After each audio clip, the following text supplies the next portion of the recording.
Like, y'all don't have to rob, bro. You hear me? You don't have to rob. Let's do this. You hear me? Yeah, man. I wish I had something. I had enough in my life. You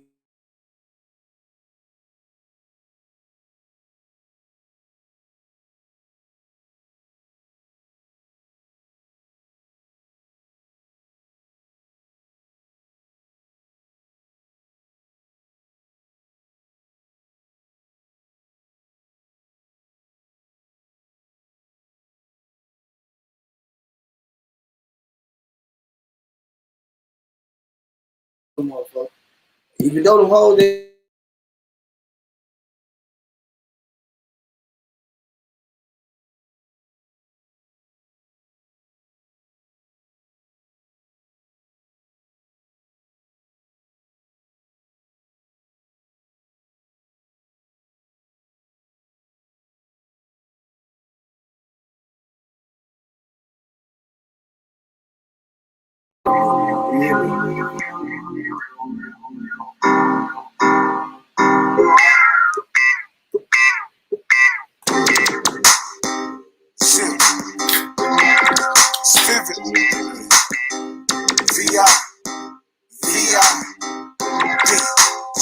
My biological father, he never bothered to fix a nigga or bottle. Now I'm hitting the bottom and hoping to see tomorrow.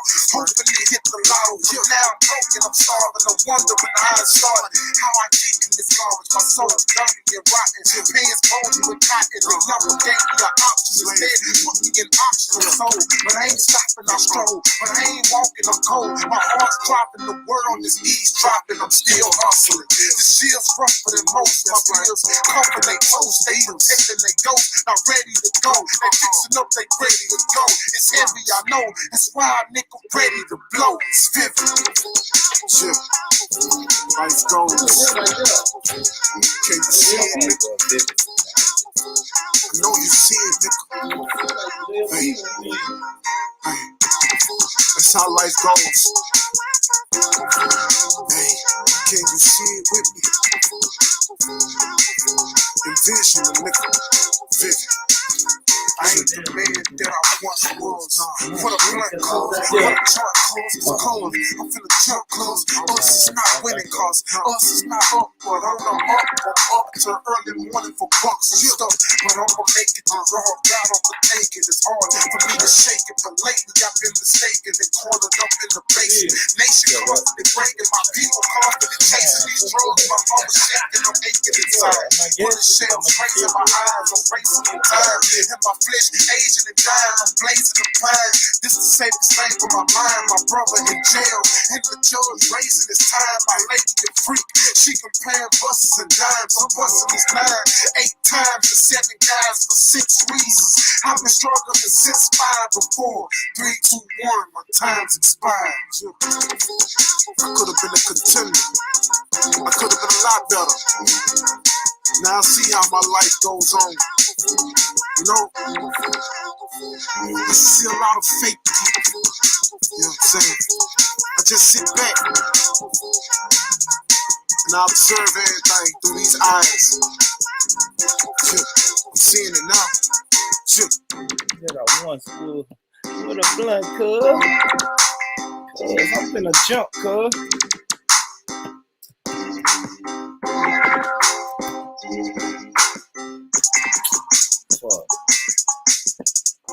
All right. Let's stop that. Yes, sir. What up, family? What's up, family? Doing a spur of the moment show, man. Had to step out, make a run, but now I'm back. Hey, man, salute to everybody, man. As you come in, hit that like button. You know how we do it. Hit that like button, man. All the information is scrolling across the bottom of the screen. That's the IG. Make sure you like, share, subscribe. We got the PayPal going, the Cash App going. Yeah, no. Let me get all that shit out the way. What is that? We got the link, man. Open panel tonight. I put the link in the chat if y'all want to get in, man. We want to. So the reason I'm doing this show is because tomorrow I'm gonna have a guest. Hopefully, fingers crossed that I'm gonna have a guest tomorrow, and we're gonna talk about senseless violence. Right? It's been a couple brothers, a couple brothers that was pretty popular in the community, on my local area, and they passed away. Um, they passed away this weekend. Ain't that right, bro? It was this weekend. Yeah. So two good brothers in our community passed away this weekend. So I'm gonna have a guest on tomorrow, man. He's a community organizer, activist, the whole nine, and we're gonna chop it up, man. So I really was coming to y'all, man. I really want to know what questions should I ask the brother. I want to talk about solutions, right? Because everybody say we should stop black on black crime. We should stop senseless gun crime. We should stop knife crime. What we have to ask is, yeah. So what we have to ask is, I need glasses or that's blurry as hell across the screen. I hope it ain't, sus. But yeah, man, what we have to ask ourselves is what's the solutions, right? Everybody want to talk about what's the solutions. So what I want to talk about tonight, man, is solutions, man. A little solution talk. Like I said, I put the link in the chat. Y'all gotta bear with me because where's my phone? I'm finna send a link to my little group text. See if I can get some of these brothers on it, talk some shit with us tonight, man. But thank y'all for jumping on. Any topics y'all want to touch on tonight? You know what I mean? Don't be shy, don't be scared. Jump on and let's talk this shit. Let's talk this shit. But yeah, man, the like I said, the main topic tonight, man, is gonna be on senseless violence, man, because we know that it's a problem in our community. It's probably a problem in all communities, but I only concern myself with the black community. So the black community does have a problem with senseless violence. We could go deep and say it's because of the anger, because it's in our DNA and it's our genetics to feel like we want to explode, right? Because we've been under so much degradation, especially over here in our time in America. We've been through so much that we're angry and we don't know who to take our anger out on. We don't know which way to direct our anger, but we're moving in a state of anger. And so what we're gonna have to try to figure out is how do we get how do we guide our anger, right? How do we direct our anger into something constructive? Or is anger just an emotion that's, as long as you have that emotion, you're never going to be constructive or be successful? You know what I'm saying? Those are the questions that I'm asking here tonight, fam. Those are the questions, man. Why are we angry? That's another question. Are we angry? And if we are, should we be angry? I don't know, man. I don't know.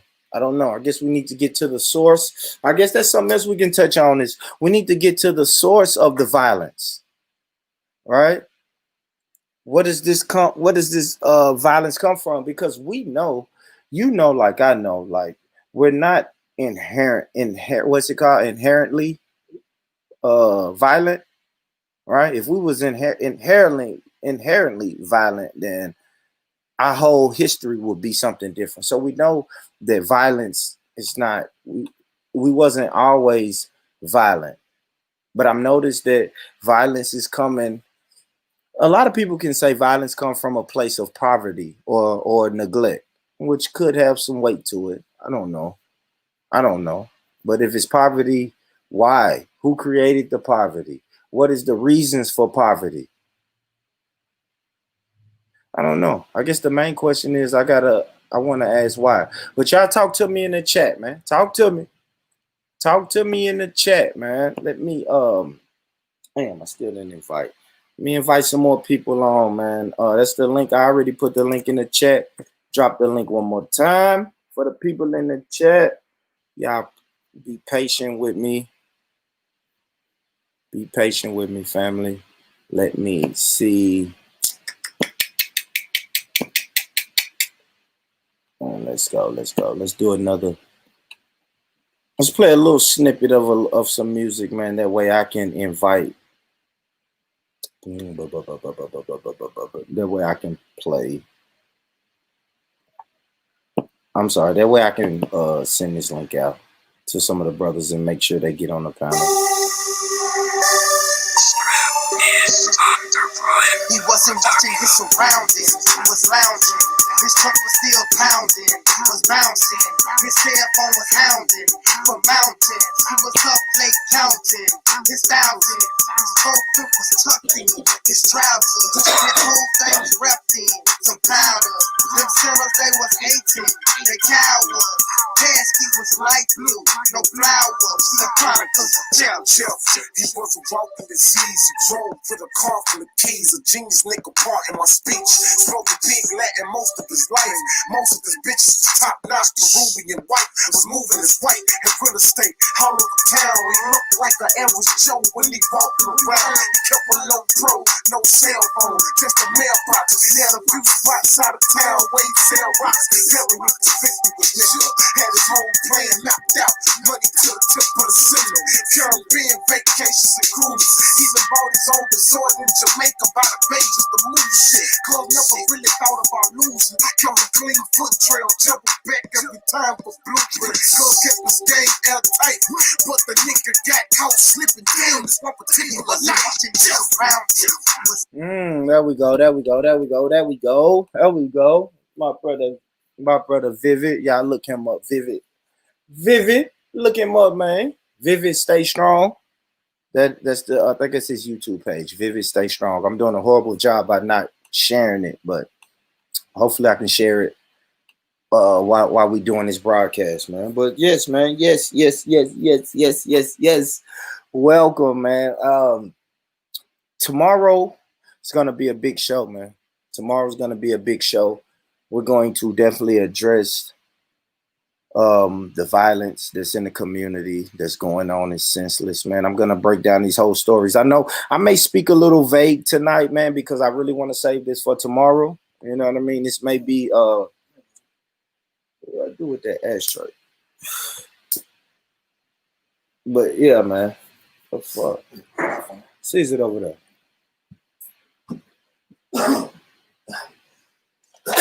But yeah, man, it may seem God damn it. My bad, y'all. I got all type of shit going on in my background, man. Here, let me see that cup though. I drop shit. I got all type. My bad, y'all. Bear with me. I done spilled the cup, man. And you know how they say when you're at people's house, they say, all right, the first spill, this is what I say when you're at my house. If you spill something in my house, the first spill is on me. All right, that's on the house. The second spill, you got to go. You got to go. You either disrespected my shit or you too drunk or something going on to where you done spilled 2 cups or 2 bottles in my house. You know what I mean? So I'm on my first spill tonight, ladies and gentlemen. That's my first spill. If I spill something else tonight, I got to go. But yeah, like I was saying, man, I got a guest on tomorrow, man. We're gonna speak about violence, gun violence, just all type of violence, period. And y'all know when I speak, man, I'm speaking from a black perspective, so we're gonna have to speak on black crime. I know it's a subject and a topic that people try to stay away from, or we dance around it. A lot of times when we do speak on quote unquote black on black crime, we dance around it, we tiptoe, and we don't really want to get into it. But tomorrow we're gonna have to get into it. I want to get into a little bit of it tonight, you know, just kind of set the parameters for the family, let them know what to expect for tomorrow. But yeah, man, I got this is a heartbreaking story, man. It is. It's about senseless violence. It's a story that, you know, it got the internet buzzing. You know, the Tennessee internet buzzing right now. Speaking about the young brother who was murdered, man. So we're gonna definitely get into that. And like I said, solutions, man. We're gonna have to figure out some solutions Like I think we know the reasons. We'll probably go over the reasons too of why this happens, why senseless violence happens, why black on black crime happen. We're gonna go into the root of all of that, but then we have to speak on the solutions. What can we do? And I know it's a multi-layered discussion and a multi-layered solution, but we're gonna have to start peeling back those layers one by one. We really gotta have the discussion followed by the action after we have the discussion. You feel me? And even in the solution may get a little bit uncomfortable, but my thing is the action. The action. If we really want to try to not put a stop to it, but slow it down or curb it any type of way, it's gonna take people, ordinary people like you and I, doing something we've never done before. Whether that's mentoring, when that's where it could be teaching the people, it could be speaking on our past experiences, it could be dealing with conflict resolution, it could be getting down to the nitty gritty of, are you upset because your father's not doing what he's supposed to, or mom's not doing what she's supposed to? You're not getting the attention that you need. Are you being influenced by music, television, Instagram? you know I really want to make this a multi-layered discussion. That way we can talk real solutions. You dig? And that's what I'm trying to do, man. That's what I'm trying to do, family. Let's see what I got, man. Let's see. Let's see. Yeah, man. You know what I'm saying? Uh, Yeah, you yep. Let me see. Damn, I had some more music.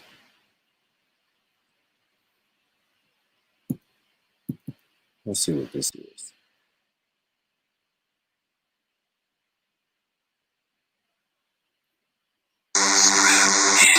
Come on, man. Let me vibe a little more, man. Hey, Zero. That's vivid. Hey, bitch ass nigga. I appreciate it, brother Mike. Give me one. I'm gonna let a little bit of this song ride, bro. Then we're gonna chop it up, man. Salute, salute. Move over, nigga. Hey, put your shades on, nigga. Can't see me in the daylight, nigga. You know what I'm talking about? Y'all niggas better get in the left lane. Follow me, nigga. It's vivid. There we go. Hey, vivid. Hey, I'ma take you down through them, show you where you supposed to go. And if they close the door, then unload the phone. Eggshell headlights, 2005. Bitches turning their head, niggas gouging their eyes. European cocaine in an aqua Benz with an opera bitch and an opera friends. Chrome muscle tuck nice with a seats recline. The type of shit you bring out on Easter time. My niece is fine. Bippy finna eat this time, increase my grinds. I grind, ain't no need for crying. My weed is lime, my cocaine softer than titties. Rocks harder than 50, moving way like a missy. So miss me with your bullshit. Rap boys get fucked out, and I'm a crack boy, a black helmet. And I ain't talking about the MC. Catch me in the MC, letting off rounds till it's empty. Don't tempt me. Leave your body laying with an empty, filthy, nasty, heavy shit where you shouldn't be. Tag on your toes, you a certified dead man. Leave your ass in muddy waters, but you ain't ready, man. Leave your legs and upper body parts in the trash can. Do the shit that Beanie Siegel did to that fat man, the Batman. Louis Bill slug in your face, or inject you with a needle and have you hug in your waist. You a waste. Then I turn to a preacher like I was Mace. Then return after some years again like a mace. And I'm straight. I continue my hustle and moving weight like I'm Ace. But my plate will be clean with no mistakes. Cause my rate. All right, man. Talk to him, Vivid. What's going on with your brother Mike? How you doing, bro? I'm good. What's up with you, homie? Chilling, man. Like I said, man, just want to really come through and do a quick preview show about the show I'm doing tomorrow, man. I'm gonna sit down tomorrow with one of the good brothers, Hambino, and we just go to, we're gonna talk about a lot of topics tomorrow, but we're gonna have to address the elephant in the room, brother Mike, which is the violence. It's nothing new. It's nothing new, right? We know that violence and gun crime and gun violence and whatever phrase you want to put on it is nothing new, but it is a good time to address it. You feel me? Yeah. Yeah, man. So yeah, man. Did you know anything about the young brother who got killed this weekend? I ain't heard nothing about it, man. I'm trying to figure out what's going on.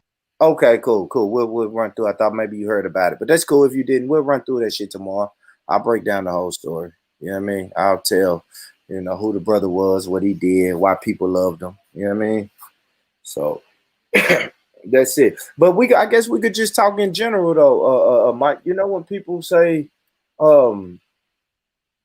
okay, so if I say, Mike, Black Lives Matter, right? And then a white person tells me, well, I can't tell that Black Lives Matter because black people kill each other. What do you say to a person who says that to you? I say, is it a lie? Shit. I look at people like this. Is this person telling the truth or is this person lying? You know what I'm saying? So, the way they interpret it is the way they interpret it, but I feel a certain way about the way we treat each other. You know what I'm saying? I feel like we don't value ourselves, and I honestly do believe that if we show the world that we value ourselves, then that's when they'll value and respect us. I truly believe that. So to a certain extent, that's true what that person say, because you treat people the way they treat themselves. If they don't give a fuck about themselves, you're gonna treat them like shit. You know what I'm saying? Yeah, yeah. I hear you. I hear you. I hear you. All right. So, okay. Now, what are some of the steps we could to take? Let me ask you this. I guess I should ask you this straight up, just so I can get your stance on it. Do you think we could ever eliminate, I don't know, senseless violence? Nah, you're totally you can't eliminate it. Uh-huh. You can just, because it's just too many factors that lead up to it that you got to eliminate. You know what I'm saying? Yeah. So, you can minimize it. What I mean, you can give people opportunities, because like if you got an opportunity to do something and you make it move, your mind is far away from doing shit like that. If you got opportunity, you know what I'm saying? Yeah. If you're on that type of shit, you a complete psychopath or something. What's that? But it all starts with opportunity and stuff like that, giving people actually reasons to live and to care about each other. Yeah. Mm-hmm. You gotta learn how to respect the humanity in your own people. If you respect it out of other people, but you gotta respect it in your own people as well, man. Yeah. Yeah. That's it. Yep. I feel you. I feel like once you got a love for something, it's hard to kill that. You know what I mean? Yeah. It's hard to kill a person who, if you really just be like, you know what, I fucks with this person, or I'm gonna go out of my way to not kill this person because I know the struggle, or I know the path that they had to take. You know what I mean? It's Yeah. like, I don't know, man. It's like fucking snitching. It's like snitching on a lifetime felon, right? Like, if that man ain't did nothing to you, why would you snitch on a lifetime felon? Like, this man been striking out his whole life. So that's how I feel. But like you said, that self love is going to. How do we get them, brother Mike? How do we teach these young brothers and sisters self love? It starts in your house. Mm, Yes. Everything that you bring out into the world, it comes from your household. And it's like, and really, to me, bro, I don't know, because it's really becoming a myth to me that the okay. black dad don't exist. Because all my friends and everybody that I know, every black man that I know, take care Take of their care of their kids. kids. Yep, that's a It's the fact. It's not generation before us that was like dead, beat it out. You know what I'm saying? Nah, But that's a fact. That's a fact, brother Mike. I noticed that even on the strength of how we met, right? yeah, We met coaching our kids in baseball. right. You know what I mean? Years ago. And I'm like, this brother not only signed his, because man, you really got the same story when it comes to that, bro. Like I went down to that baseball park to sign my son up, and then I was like, you know what? Shit, I can help this black man coach this team. And then so therefore, when I created my circle, when my circle was being created, I looked up and I was like, yo, I don't even believe the black deadbeat myth. I can't believe that, because all the guys that I know, everybody who I call on my phone on a day-to-day basis, they always have their kids that fully involved in their lives. Right. That's a fact. That's a fact. And I met great mentors, because I would say that. I would say, even if we do run into these deadbeat people, right, or single mothers, we may run into single mothers, but I know a lot of brothers who stepped in and really went above and beyond and helped single mothers that didn't have to. If I'm honest, didn't really have to, but that's what they chose to do. I know kids that call me and daddy that they know ain't they dad. I'm talking about they met them when they was 10, they 15 and calling the man daddy, you know what I mean? Because that's just what it is. You know what I'm saying? Yeah. He raised the boy, you know. Yeah. And you said we need more of that. Yeah, and you know, and it's some, no, you know what I mean? It's some single moms out here, you know what I mean? But that don't mean that the dad is not involved in the kid's life. You know what I'm saying? Yeah, yeah. So it's about what you put out, you know what I mean, and what you teach at home with these kids, man. And then they're gonna show that outside of the house into the greater community, you know. But you always gonna have the knuckleheads in the community, because that's just what it is. We just gotta learn how to deal with them. You know what I'm saying? It's like, you know, it's like when your family, like, say for instance, you come from a family, then all your siblings, if you do some foul shit, your mama mad at you, your daddy mad at you, all your siblings mad at you. You know what I mean? And you be like, God damn, I'm on some bullshit. You know what I'm saying?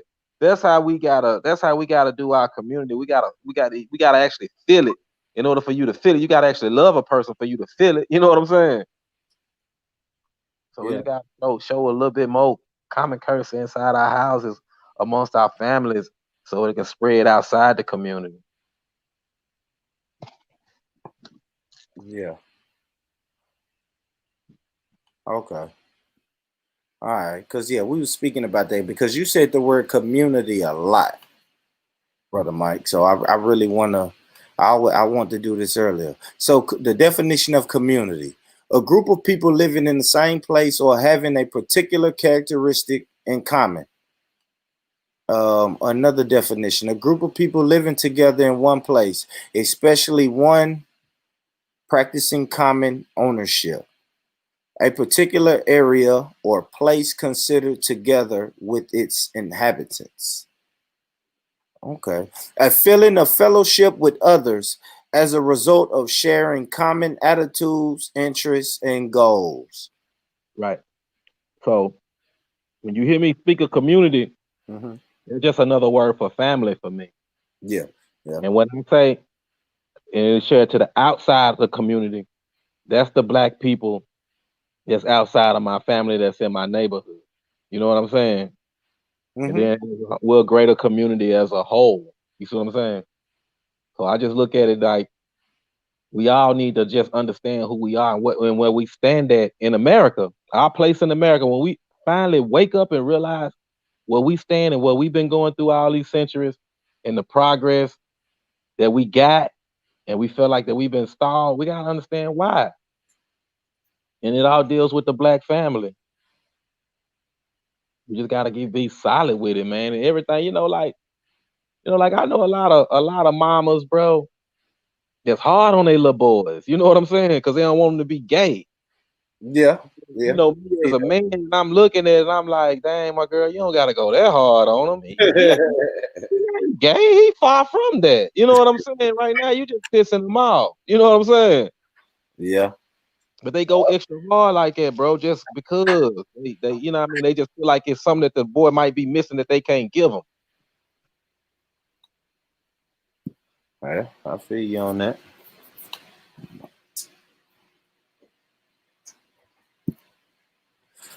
Yeah, man. Yeah, I don't know, Mike. I was just trying to go, like I said, through some of the, like, I don't know, man. I was trying to go through some of the reasons, man, or just, that would make our people react violently. So I was speaking to the people about that earlier, Mike. Do you think that it's like a general source of this anger or violence that black people have, or is black people being angry and violent just a myth? Man, we are hostile people because we live in a hostile environment. So the hostility gonna be there. It's where we channel it to, you know. Facts. Yep, I said that earlier. I said that earlier too. Now, is it anger? So when people say, I guess I don't know, the black man is angry, do you think the black man has a valid excuse to be angry, or no? You know, everybody got a valid excuse to be angry because the excuses. The thing is, what you're gonna do about it. Are you gonna continue to be angry, or what are you gonna do about it? Are you just gonna be known as an angry man? Okay, I'm angry, so everybody know I'm angry. Now, this is why I'm doing this. The stereotype is out there that the black man, the black woman is angry. So now, what are y'all gonna do about it? You see what I'm saying?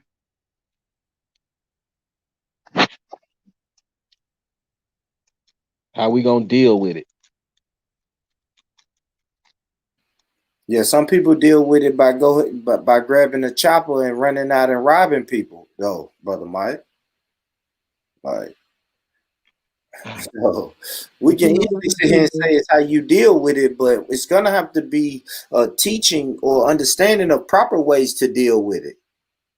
yeah, you know, it's like when it come to violence and stuff, man, you got to be a special type of individual to even be able to counsel with these people. You know what I'm saying? Because you don't know what type of shit that's going on and why this person mad at this person. It could have been a cousin robbed a cousin back in the day, and then that cousin killed that cousin, and it's just been a homeboy got killed, innocent bystander. It's a lot of stuff that people that can't forgive. You know what I'm saying? So you gotta know what you're doing when you're dealing with that type of stuff, man. And you gotta understand you ain't gonna be able to save everybody. Yeah, I know. I believe that. But let me ask you this though, Mike, because you're onto something now. How do you try to convince a person to forgive the next person? If you had to do it, maybe you had to really convince your one of your kids to forgive somebody who did some bullshit to them. How do you go about doing that? Man, I just lay it flat out there to them. Like, okay, base your life on what's gonna happen if you do this, or what's gonna happen in your life if you figure something else out, walk the other way, and figure out something and do something else with that energy. You know what I mean? You just gotta weigh the option for people, man. They gotta make their own choices. You know what I'm saying? Now, I'm not gonna let you run up out of my house with a gun. I'm gonna go straight boys in the hood on one of my sons. You know what I'm saying? Like it's Yeah, bad. yeah.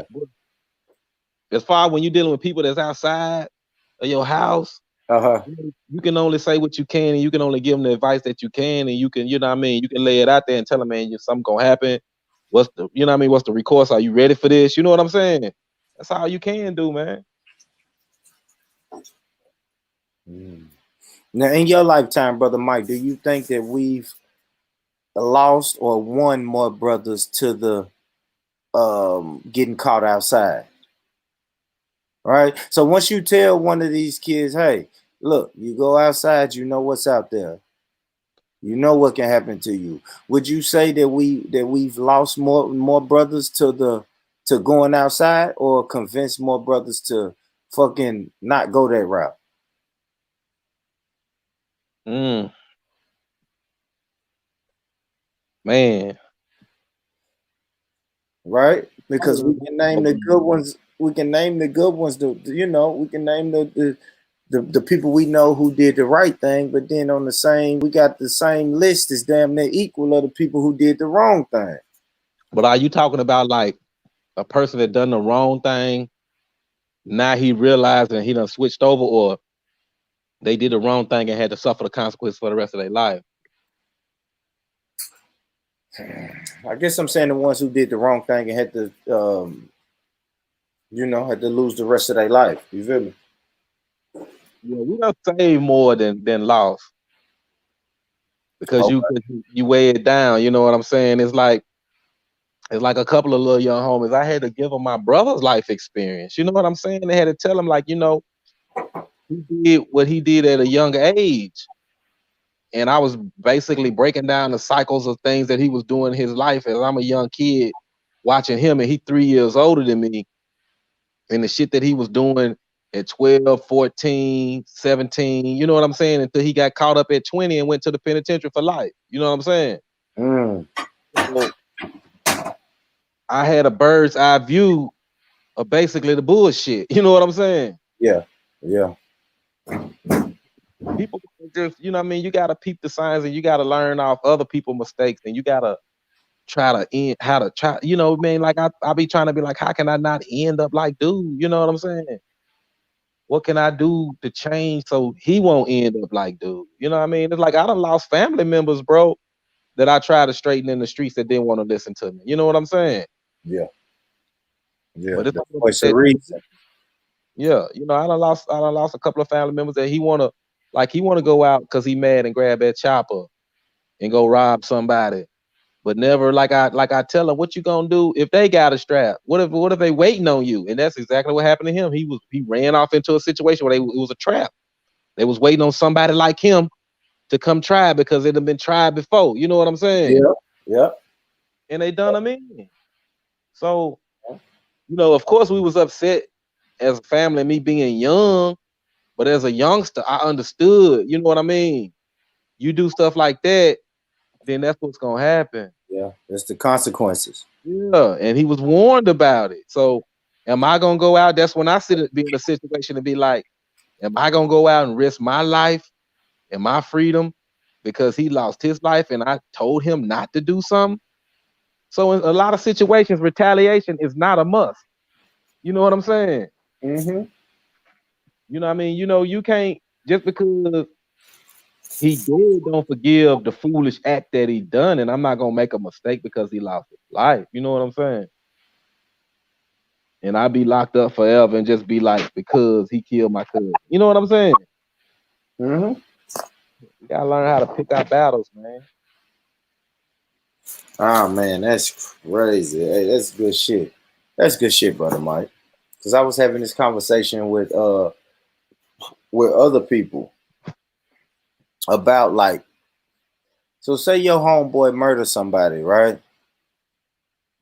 Like you said, man, is it up to you to really be mad at the other family because your homeboy did some bullshit, or can you say, yeah, you did some bullshit? Like you didn't have to do all that. Hold on, real quick.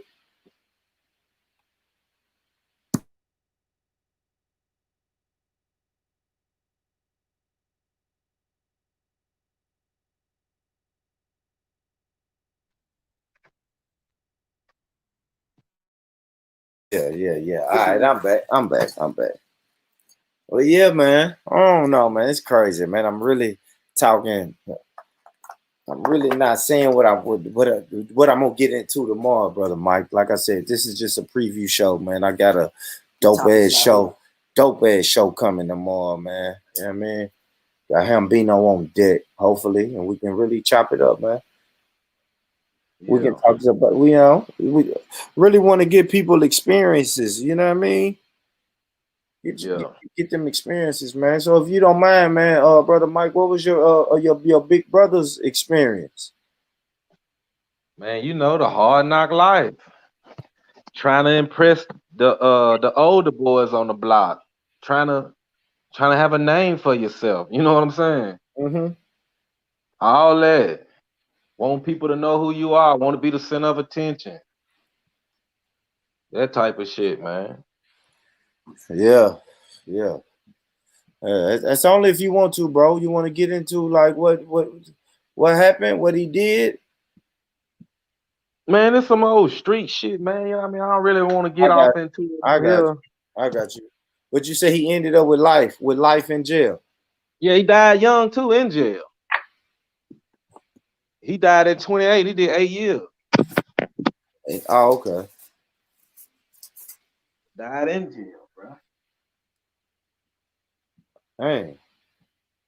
You never know what your life leads to. You know what I mean? With the move you make. Mm-hmm. Man, I'm gonna have to sit you down and talk to you and run you through it. You know what I'm saying? Yeah. No, I know. I was just, I was just trying to see, man. It's crazy. Like I said, man, I want to see what we can do. I don't Bro, know, man. Really, what I we can. had one of my cousins kill one of my friends. What do I do in a situation like that? Yeah. With my close friends. Yeah. That's rough, man. But is this a close cousin?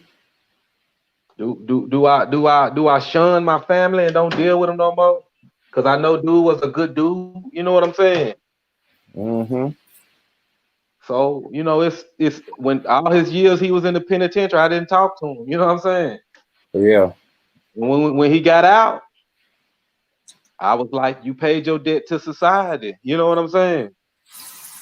Yeah. So, Yeah. Nah, you family, right. you know what I'm saying? Nah, you right, bro. That shit happened more than you think. You know what I mean? Yeah, the That shit relationship happened more than you that think. I had, you know what I'm saying, with dude family. He didn't even understand what he was doing to relationships I had. You know what I'm saying? Yeah. Now you in the middle of it. You know what I mean? Motherfuckers don't know if you set it up or what. Like when people, this is what I was saying earlier, man. When people are grieving, you gotta let people grieve, man, and Yeah, let people think about all the crazy shit they may think about in that time of grieving. They might say anything. You know what I mean? They might say anything in that time, though. You feel me? I don't know, man. I don't know, but like you saying, brother Mike, I would hate to be in that position. I would hate to. Cause it's hard to shun. It's hard to shun your man you grew up with, yeah. but It's he like was wrong. we gotta understand, black people gotta understand what violence actually does to the community. You know what I'm saying? The effects of it. That's a fact. That's a fact. Cause when you kill somebody, that person is dead, and you go to jail for the rest of your life. Yeah. It's a fact. Yeah. Simple as that. Yeah. These people got parents. These people got families. Everybody's affected. Everybody's affected, and that go back to the self love thing you were speaking about, brother Mike. Self love, love your family, Yeah. and if you do that, bro, you'll be all right. You'll be all right. Let me go to. You right, bro. You know what I'm saying? Let me see. Let's go to. Someone can't be reached. You All right. So my bro over here said some of them can't be reached, right? So all right. Let me ask y'all this, man. How do you deal? So if let's say we got a community, right? How do you deal with the person who just keep doing the bullshit in the community?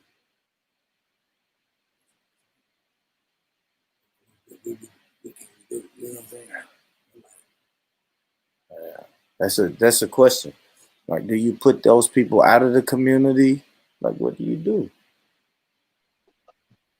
Man, internet blacked out for a minute. I ain't even hear the question, bro. So I was saying, look, all right. So if we got a community, right? Because Yeah. my homeboy over here just said that everybody can't be reached. Some of these, you know what I'm saying, and he deals with them. He deals with young people in a neighborhood too.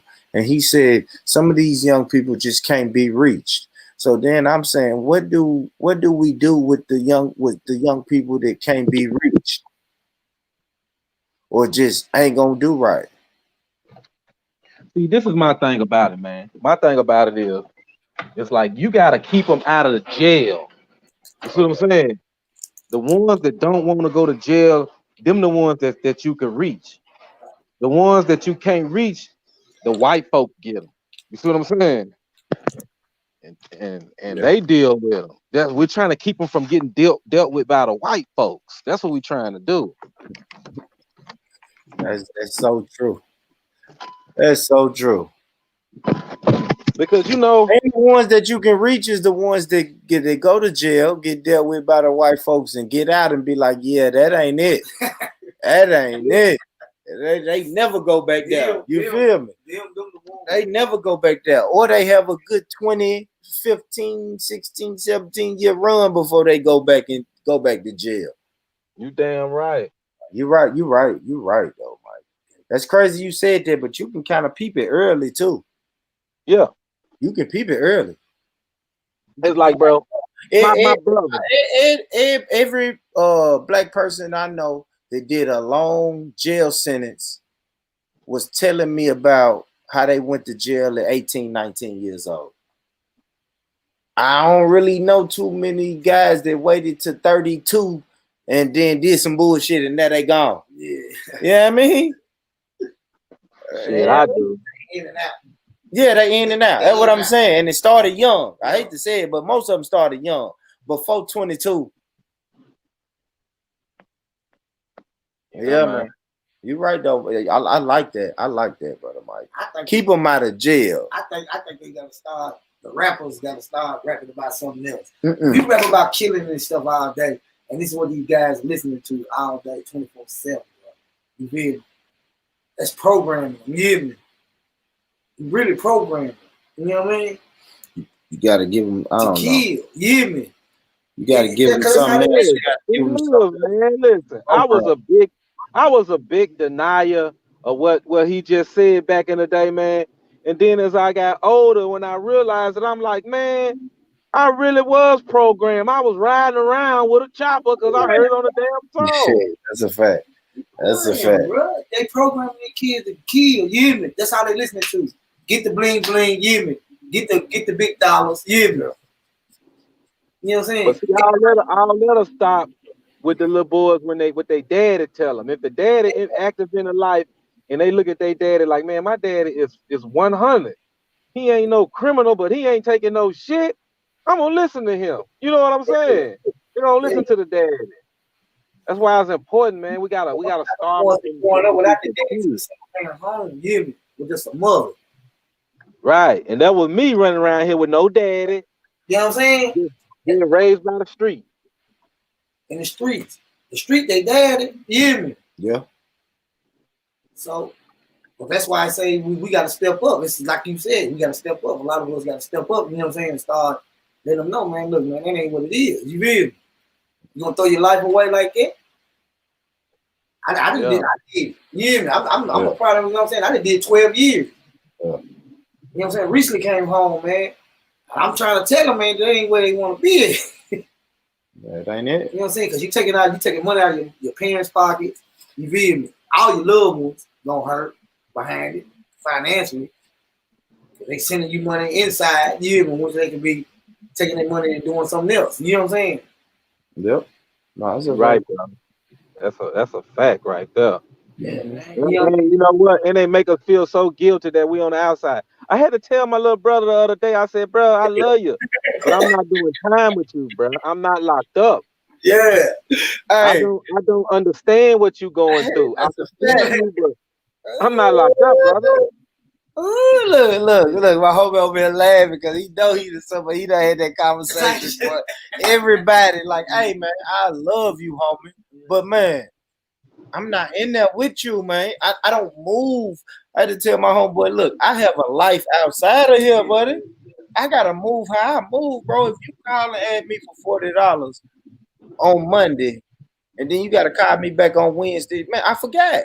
I got 3 kids running around this house, bro. You know what I mean? Like, look, I'm gonna send you the $40 or whatever, but I forgot. You feel me? You know what I'm saying? Man, don't call aggressive like. But them $40 add up over the years. Yeah. Over the years, bro. You feel me? Yeah. That's it. You just got to be out, man. I like what Brother Mike said, man. Keep them out of jail. That's a dope solution. That is one of the dopest solutions. We got to give them something to do. We just can't just tell them. We got to give them something to do. You feel me? Gotta give them some value, man. Something to be proud of. It's like, I feel like, man, if you a nigga on the street and you sell weed and you making some money, why the fuck you ain't got no discount tobacco? How you gonna let a nigga come in and take part of your business?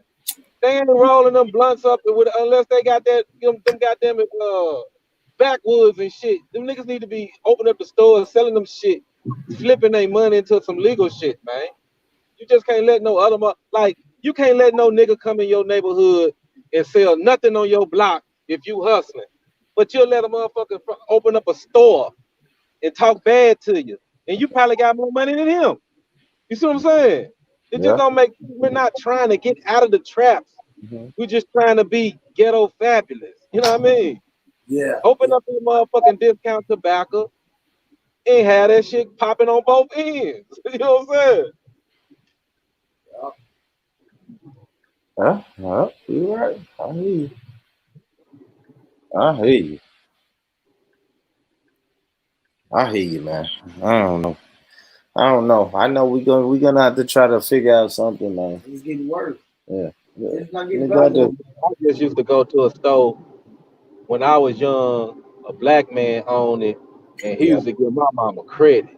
That shit ain't happening in these stores with these Arab motherfuckers. Or they want something, they trying to fuck our old lady. If they giving anything, Man. we gotta bring it back to that, man. That was the only we had three neighborhood stores, and all three of them was black enterprise. And when they left, it's like shit wasn't right. Niggas would start getting hungry. You know what I'm saying? Nah, you're right. I go So get we my gotta mama cigarettes. I was going to get my mama cigarettes at like 12, man. You can go get them cigarettes. It's a fry. we gotta bring the community back, man. We gotta go to the store where a nigga got credit. Can't breeze that credit Look, out. that boy walked out. The mic dropped. He dropped the mic after that. Got out here. Yeah, he dropped out, man. Salute to everybody though, man. Look, there go the link. I just put the link in the comments, man. Y'all come through, hit that like button, that share button, subscribe button. Like I said earlier, man, this is just a preview show. I have a dope show coming tomorrow. We're gonna speak about gun violence, knife crime, senseless violence. I got a dope guest coming on, man. One of the brothers from the community, man. He's me and him have good conversations every time. And then we had some little crime, man. I know crime happens everywhere and it happens all the time, but we had some crime in the city this weekend that kind of shook up the community. So I really want to share that brother's story, and then we'll and get some more into this. Get some more into this violence and senseless violence, and what's the solutions? What's the problems? Why does this happen? You know what I mean? We really want to get into it. I know Sawyer will be a good person to speak on it. Salute to you, Sawyer. What's up, brother? Hey, big up. Man, shit really going on. Salute. And like me being in Tennessee, I see a lot of news, and that shows me that a lot of violence and senseless violence goes on in Florida too. So even Sawyer can speak on some of the recklessness that's going on. Okay. Yeah, I just cut the stream though. I just woke up, not gonna lie. That boy was sleeping. Boy, nigga, nah, man, I've been doing this auction shit, so I've been like, it's stressful as fuck. Doing flipping cars at auction. I got my first one. I flipped it, fixed it. I mean, not flipped, I fixed it up and shit, but it's headache now because I got the bodywork fixed. I'm on the mechanical shit. It's just, I gotta go drive up and down, check this, check that. Motherfucker trying to rip me off, this, that. Boy. But yeah, back to what I was saying though, the sense is killing though. For example, RP, I know we seen the two highlighted celebrities. I think highlighted rappers who died like in the span of like a couple of days was the King Von guy and Mo 3. Yeah. Like these were two up and coming superstars. I'm talking about Mo 3 was 28, same age as me. King Von 26. So it's like talking about young guys, not young guys, but pretty much they young, rising up and coming superstars or whatever. No, they young guys. They young. Those are young guys. Those are young guys. But go ahead. Right. Yeah. Yeah. So, and then both of them was tragic. Actually, not one of them was. I'm gonna say it was kind of the victim's fault. I mean, the victim's fault. Yeah, the King Von situation I'm talking about, he kind of instigated, but the Mo 3 one was like another thing. Yeah, Senseless. The man was trying to run away. Got shot in the back of his head. You know. So, another thing, we pretty much taking our gems really. You don't know who you don't know what they would have done with the money and the influence and the power. You know what I'm saying? So, like for example, we found out when King Von died, he owned all his masters. He owned all his music. Man was making his own money. Like imagine an independent person from Chicago, a gangster, drill music and all that, owned his own masters. We never heard of that since Master P, almost. So it's like then he's dead by the hands of one of us. So you know what I'm saying? We pretty much want this independence and want that, but once we get it, we taking the person out when they achieve it. So that's another side. Mo 3 is very similar. You know what I'm saying? Him and Lil Boozy. Look, the great thing, Mo 3 finally made it. He pretty much said he wanted to meet Mike Tyson. Like pretty much that was like one of his dreams on his bucket list. He met Mike Tyson and then what? A week later he dead. So it was like, I'm talking about these young men are reaching the apex of their success and they get taken out by supposedly one of us. One of them we know on video is one of us. The other guy, I don't know. We don't know who killed him.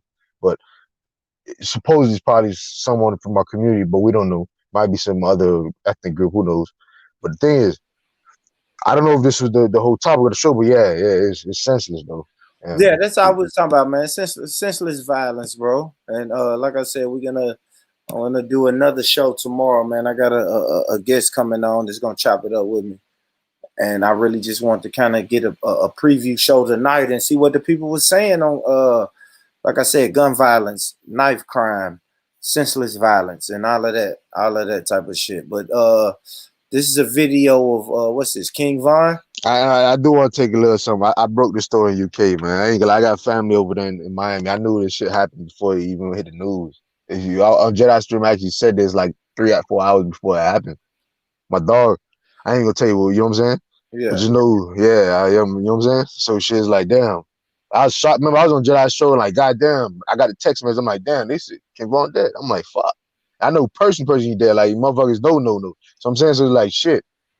That shit was like crazy to me though. Like, motherfucker, like, you break down the story, you gonna see it. Yeah, it's wild.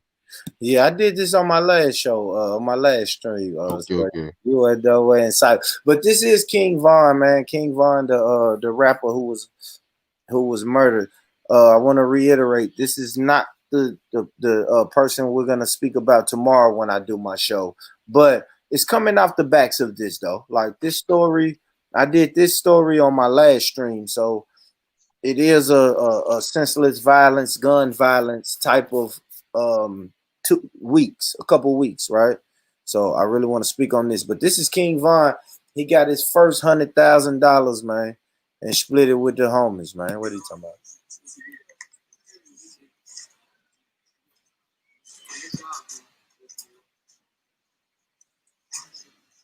I ain't gonna lie. One thing though, that 100,020s gotta be, bro. I ain't gonna lie.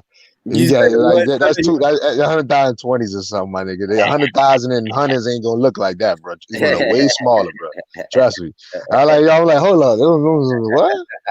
You go 10,000 and 20s easily in your hand like that. Don't even look like yeah.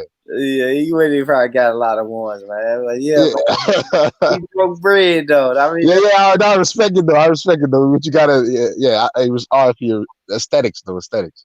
Yeah, I like it. I thought that was dope. I seen that. Yeah, I mean, I seen somebody put that up. Hold on. Oh yeah, I seen somebody put that up. Damn, so yo, I got one more video, man. Damn, I was trying to get you to come and fuck with me when I did my last show. I think I did that Friday night. Yeah, no, that day I was stressing like a motherfucker. But you don't know the pressure of buying an auction car, and then when it comes, and then you fix it and you find problems. That shit stressful as fuck, bro. Like you see your profits just going down every time you see some bullshit. I was stressed the fuck out, bro. I ain't gonna lie. Yeah, man. But I mean, congratulations on that, though, Sawyer. Yeah. Somewhat. Yeah, Yeah, no, I'm gonna pat myself on the back a little bit, but yeah, man, there's a lot to learn and that I learned. So the next one's gonna be actually better, I would say. But if you're in Miami, if you're looking for some type of car, um, yeah, holler at me, bro. Shit, by the next year, I'll be probably an expert at this shit. Probably know how to fix everything, the price, tell you everything. So if you're in Miami looking for a car, or you're moving down to Miami looking for a car before you go to a dealer, always look at your private salesman. Instead of even going to like an offer up or anything, check out the auctions first. Break see the calculations. Sometimes you can come up. Don't get me wrong, you can't come up. It's just having the right mechanical bodywork man and mechanical engineer. That's the main cost of the auction cars, really. So my bad. nah, you No, can no, go hold ahead. on. Another thing. That's another thing. Hold on. Back to the You can King go Vaughn ahead. situation. I didn't even know these niggas was trying to start businesses. King Vaughn was actually like some like really way ahead of his time, bro. Like the man was literally like now that he's dead, you hear all his friends talking about certain shit like they supposed to text messages like plans they had like buying up the block, buying up the whole entire old block, trying to figure out how to. That's some deep shit, bro. The man literally trying to figure out get his people straight so they can buy up their own neighborhood. Dame Dash always had a saying called I don't want to be the only like for example, Dame Dash always said this. I don't want to be the only millionaire. I want everybody around me to have me be a millionaire. The reason why is because if I go broke, I can ask them for money. Simple. And I think that's what Dog was doing pretty Simple. much. Simple. That's simple. I love it. I love it, man. And I heard this King Vaughn manager, Sawyer. Passenger side.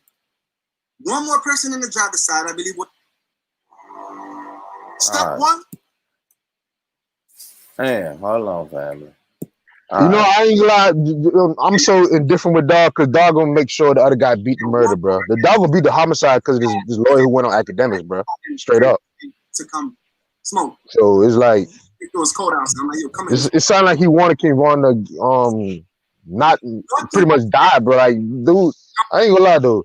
He literally did the police job before this shit even happened, bro. I ain't gonna Who lie did? with you, Who bro. did? The manager, man, he told the whole story. He said King Vaughn was the aggressor. King Vaughn pretty much normally doesn't attack. He's normally calm, but during the situation, King Vaughn just attacked in a split second, and then blah blah blah blah blah. So it's, in Georgia, you know, to stand your ground in self-defense. You could kill somebody who if they jump one of your family members, They wasn't there's in no. Florida. They wasn't in Florida though. Then I said Georgia. I said in Georgia, you have stand your ground. Georgia has the same shit, but a lot of places have stand your ground laws. So Georgia has pretty much the same self-defense laws where if you're being attacked, even if you don't, it's a fist fight, you can kill somebody. They have open carries. They're more lenient than Florida, bro. It's not like Florida is like way more strict than Georgia when it comes to guns, bro, and killing people. I Way got you. more I strict. know that. I know that for sure. So that's what I'm trying to tell you. Dog already said some shit that is going to easily be beat. Because guess what? Quandaron already put out a statement of self-defense. Like he put it out and matched it with the lawyers. I mean, the manager's statements, bro. He highlighted the one where you can kill someone if they jump your friend, they attack your friend or a family member. In this case, that was his brother.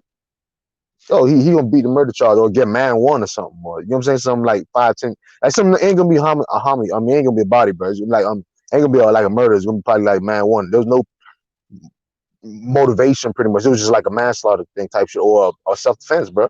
It's crazy though, but trust me, it's the laws over there is weird. And it's just, you got wiggle room, bro. Remember, No Plug did the same shit, bro. No Plug killed their own back row for the same kind of the same shit. You can't really you can't start something. You know what I'm saying? And it's gonna be weird, bro. It's gonna be weird. My bad, dude.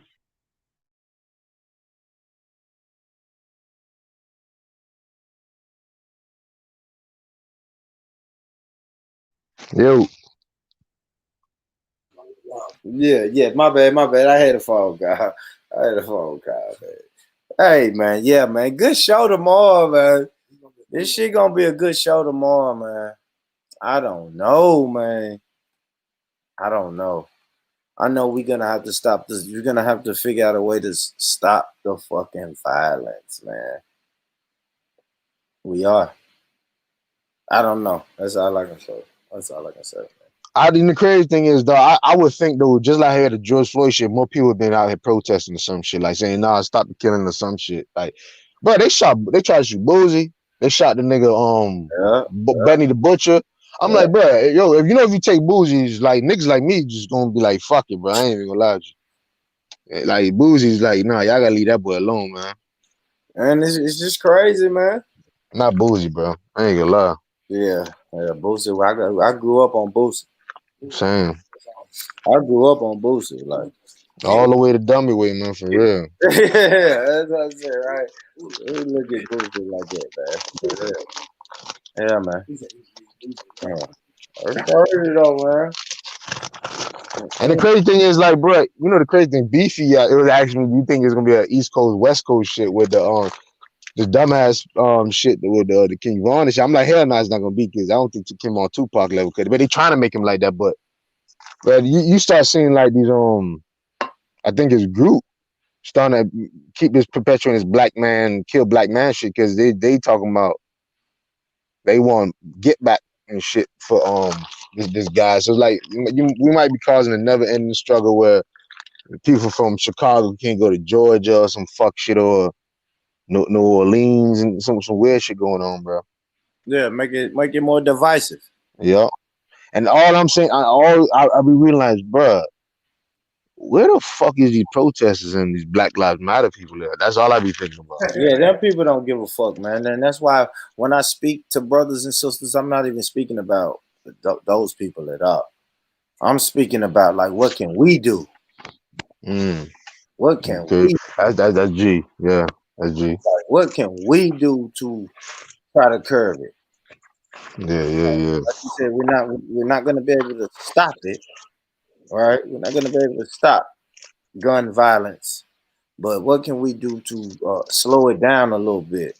Change the narrative. Really, at the end of the day, we got to try to change the narrative. That's it, man. That's it.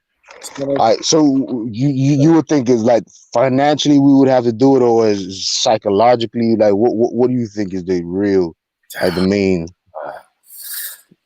Man, I'm gonna go more psychologically. Oh shit. Okay, I was Like thinking financial. money would help, but man, if you come on, man, if you dumb as hell with a lot of money, you still dumb as hell. You know what I mean, if you don't have the right mentality, and then you get money, you still don't have the right mentality, man. I don't know, man. I don't know. I know money helps the situation, but I don't know. It's more mental. It's mental, man. It's more mental. I said this earlier, man. Once you feel like I can never harm anything that I love, then you won't do it. You won't harm that person. Okay. It's like serial killers have people that they wouldn't dare harm. Serial killers got people they wouldn't hurt. So if you could try to, I don't know, man, maybe expand the number of people that you wouldn't hurt, then more people will live. I hate to say it, but for real, like people who kill people, if you looked at that person like you love them, you wouldn't kill them. I don't think you would kill them. Yeah, dude, I guess you say, because the rosters like got that same concept called I and I. You see yourself in your next brethren, or your next man. You feel me? So why would you kill yourself? Because you are me. So why would I kill me? What's the point in that? You know what I'm saying? Yeah. I think that's like the smartest thing that I've learned. I don't know. But then that same shit, that same principle is like, the crazy thing is, man, listen, bro, born, I wish I fucking knew like you. I wish it was all psychological, bro, but I don't know, man. I don't know, man. I don't know. Yeah, it's like it's tied to there. Maybe the financial effect is psychological, maybe, or it's just I don't know, man. It's gonna have to go hand in hand. Yeah, I would say, yeah, there we go, hand in hand. It's not one of the others, like hand in hand. Yeah, there we go. Yeah. I would say that. You can't just walk in the middle of the hood and say, hey, little homie, I see you going down the wrong path, man. Here's $40,000, and then you just give him that and you walk off. Yeah. I mean, like you can't do it like that. That's you know what I mean, you Yeah, you still gonna flood the you still setting him up for failure. You might as well walk up to him in the middle of the hood and give him $40,000 worth of coke, right? yeah, G, just about to You say know what I'm that. saying? If you're Yeah. gonna give And him it'd have the been cheaper for you too. yeah, if you're gonna give him the money without the knowledge, then you still setting them up for failure. And it's gonna have to go hand G. in hand, man. So that's why I'm saying psychologically first. You know what I mean? Gonna have to be psychologically first, man. What's going on though? What's up? One of them ones. What's up, my brother? Yo, can you hear me? Yes, sir. How you doing, bro? Yeah, blessed, man. I'm blessed. Just thought I'd catch up on what you guys are talking about. Yeah, man. Just senseless violence, man. Like I said, I'm gonna do a show tomorrow. I'm gonna have a one of my good brothers on the show with me tomorrow, and we're gonna talk about gun violence, gun crime, knife crime, senseless crime, and senseless violence, man. Because like I said, man, we lost two local brothers here in the city where I'm at, and it's just kind of got the internet going crazy, man. Just Hey, say the names though, cause I don't even know about them, I'm man. gonna, I'm gonna do it tomorrow. Oh, Today, tomorrow, my bad, my bad. Hey, but yeah, RP them boys, man. RP them boys, Rest man. in peace. Rest in peace. Rest Yeah, in peace, yeah. man. I'm gonna break the whole story down It's tomorrow. sad news, man. Yeah. But that's crazy. So it's happening all around the country again. Like it's spiking up again. Look, it sound Yeah, like. exactly right, and it seems because that's what I'm hearing. That's what I'm seeing on my timeline. You feel me? I'm really just bringing my social media timeline Yeah. on to the YouTube stream tomorrow because it's like, damn, I wake up Thursday, this person got killed. I wake up Friday, jump on my Instagram, this I person will. got killed. Yeah. You know what I Let mean? me say one thing, man. RP Jamaica, man. This is a man I grew up with, man. Friends, his own homie killed his ass. But RP Jamaica, man. G shit, man. RP Jamaica. Yeah, some more senseless shit. Friends killing friends and shit, dog. You know what I'm saying? So yeah. So Yeah, and that's it, and that's what I want to get into, and that's why I keep saying so. I think it has a lot to do with the psychology, man. It's gonna take like a psychological solution. In my mind, we're gonna have to teach and get in these people's ears, yeah, man. Like but brother, one thing though, like one of my homies, Weez. I ain't gonna lie, RP Weez though, but some shit like your history catch up with you though. That's one thing. Is like I realized though, when he died, you know what I'm saying? You find out bullshit happened. It's like I don't know if it's psychological though. Like sometimes money though. Like if you mess with somebody's money, it's not really psychological no more. It's like you stop them from eating. So it's like, you know what I'm saying? Is it really psychological or is it money? Because I had a situation like, yeah, my friend, dog got killed. You know what I'm saying? So, and you find out it was about some money shit. So it's like, it's deep though. It's weird, man. It's very, very deep. Like it's sometimes principles, you know what I'm saying? And then is it senseless? That's what I'm saying. I don't know. It is senseless, yeah, because I'm his friend and yeah, you killed one of my friends. Of course, it's senseless to me, but the other shoe on the other side, is it really senseless or is that about principles? Or is that justice? No, I don't know yet. You know what I'm saying? Because it's like when you got 1 foot in, 1 foot out, you be thinking like, hold up, you know what I'm saying? Am I really thinking like one of those outsiders who don't really know the code and the structure sometimes? And right now there ain't no structure. Don't get me wrong, but you know what I'm saying. There's certain like the street justice and shit people talk about. So who knows, man? It's weird to me. That I'm saying it's a gray area sometimes when I think about it. Well, I think for black people, we've kind of got ourselves into a vicious cycle right now, whereby art imitates life and life imitates art. And I think a big contribution as to why this recent surge in rappers dying in America has taken place. And also in the UK, we got, you know, drillers killing themselves and things like that. I think the reason, or part of the reason, is to do with the perpetuation of this attitude in the music. you know, when you got people talking about how tough they are and how big their knife is and how many rounds they're going to let off and things like that, and they're presenting these personifications of being this tough guy. I mean, this ain't nothing new, right? Like this has been going on since like the 90s, the 80s, or whatnot in hip hop. You know, you used to have gangster rap and things like that. I'm not saying it's solely the music that is causing this, but it's undeniable that it is a key proponent that's acting like almost like a billboard to create like this culture of perpetuating, you know, um knife crime in the UK, and you know the whole gangster image and other negativities that we have in the community.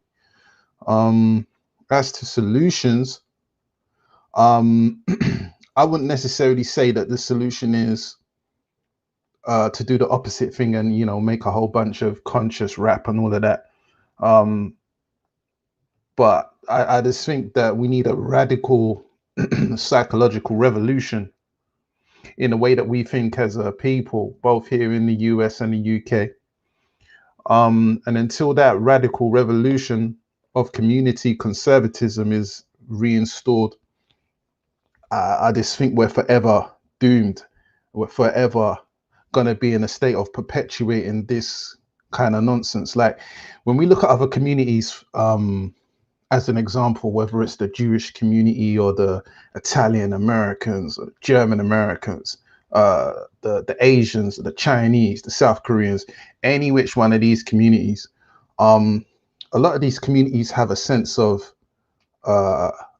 conservatism, right?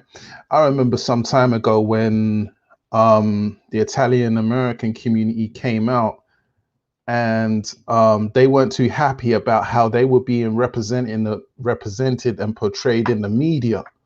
I think it was like an Italian, one of them gangster movies or something, and they came out because they knew and they respected the fact that what you put out there in the media has consequences, both one on their reputation and two in that it does help to perpetuate this negativity that is just rife with us. I mean, I feel like we're the only people, only community that glorifies gangsterism and all this other stuff.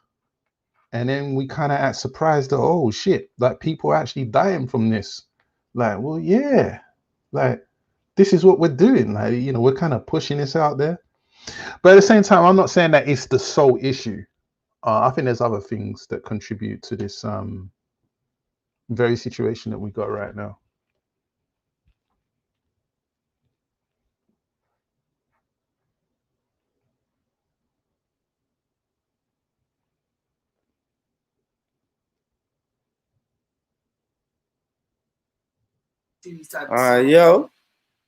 Yo, Yo, we back. My bad, my bad. Yeah, man. It's like the gangster rap. It's a big influence because that's basically the only way out that these boys see. Like I said earlier, man, you gotta have different type of opportunities instead of people just wanting to be athletes and entertainers. Once we get that down and know that it's like we just gotta start over from scratch, man. Basically, man, we it's a lot of shit that we gotta change, man. And I know this show ain't really the show for it, Boopy, but we just gotta change it out, bro. We gotta start over. Yeah, I hear that, and I agree. You know, and it's a goddamn shame how we have got to a stage where it's like a lot of young people are feeling like if you ain't a baller, you know, if you ain't looking to play football, basketball, or be a rapper, then you know the only other alternative is the streets, which is so not true because we got the biggest resource center in human history available to us. All it requires is some imagination and deciphering bullshit, and you can, in theory, yeah. do Listen, whatever let you me. want. I'll just say, I heard. Yeah, that's true. But to be honest, with you on some real shit. Like I want to say too much, but bro, come on, man. This, if you ain't got no opportunities, man, the streets feeding people, paying people bills, but I ain't. You know what I'm saying? So yeah, like, dude, you know what I'm saying? Like, shit. This is Corona. That shit is going haywire. People need to eat. If you ain't getting them the unemployment bullshit that some people scamming with, and you in the streets doing something, listen, bro, you gotta pay your bills. So I just think you with the message should be show them ways how to clean the money. Show them ways how to expand the opportunities. You know what I'm trying to say? Instead of saying don't do it, expand your opportunities, because right now there ain't really nothing out there unless you gotta pay the bills. Like what your people's call you, say they need something, what you gonna do? You know what I'm saying? Like you really gotta get, when you in that position, then yeah, you know what I'm saying, it makes more sense. But until then, like, come on now. Bills gotta be paid or you gonna be homeless, bro. Like on the real. Your family members, I don't know if they all gonna want to give you places to stay, but you gotta pay rent, you gotta pay mortgage, you gotta eat food, you got kids, is even worse. So it's like, come on now. So when you're talking about on an individual basis, then it is what it is, right? Some people are in a situation, they got to do what they got to do, which I agree with you, right? You know, but I'm saying not even talking. community-wise, we know that sector of the community is in every other group in the world. It's just that they pretty much hide it better or know how to transfer the resources better. Like I'm in Miami, bro. It's run on cocaine, bro. I already know it's cocaine prices still have been the same since almost God knows when. Like people still buying a large amount. Dope is going up, bro. Like the quantity of people consuming is going up. I know what's going on. Them people who's doing that have legit businesses. That's all I'm trying to tell you. I know personally. Okay, so you saying that we should embrace selling drugs in the community, and we should encourage it, and in fact expand on it. Is that what you're saying? No, I did not say none of that. All I said is transferring allocation of your resources. Allocation really means, yeah, transferring your resources. That's all I'm trying to tell you. Those communities know how to transfer those resources to the point where those people really don't want to do those things no more. You know what I'm saying? They're showing them better ways, but they're not saying don't do it. They're saying, let me show you what to do with the money. You know what I'm saying? How about we show them how to create businesses? Like, oh, you create a business under $1,000. You know what I'm saying? Not even. You can use $500 to create your LLC. Not even. You don't even need $500. If you talk to a real person, they'll tell you how much you really need in your state.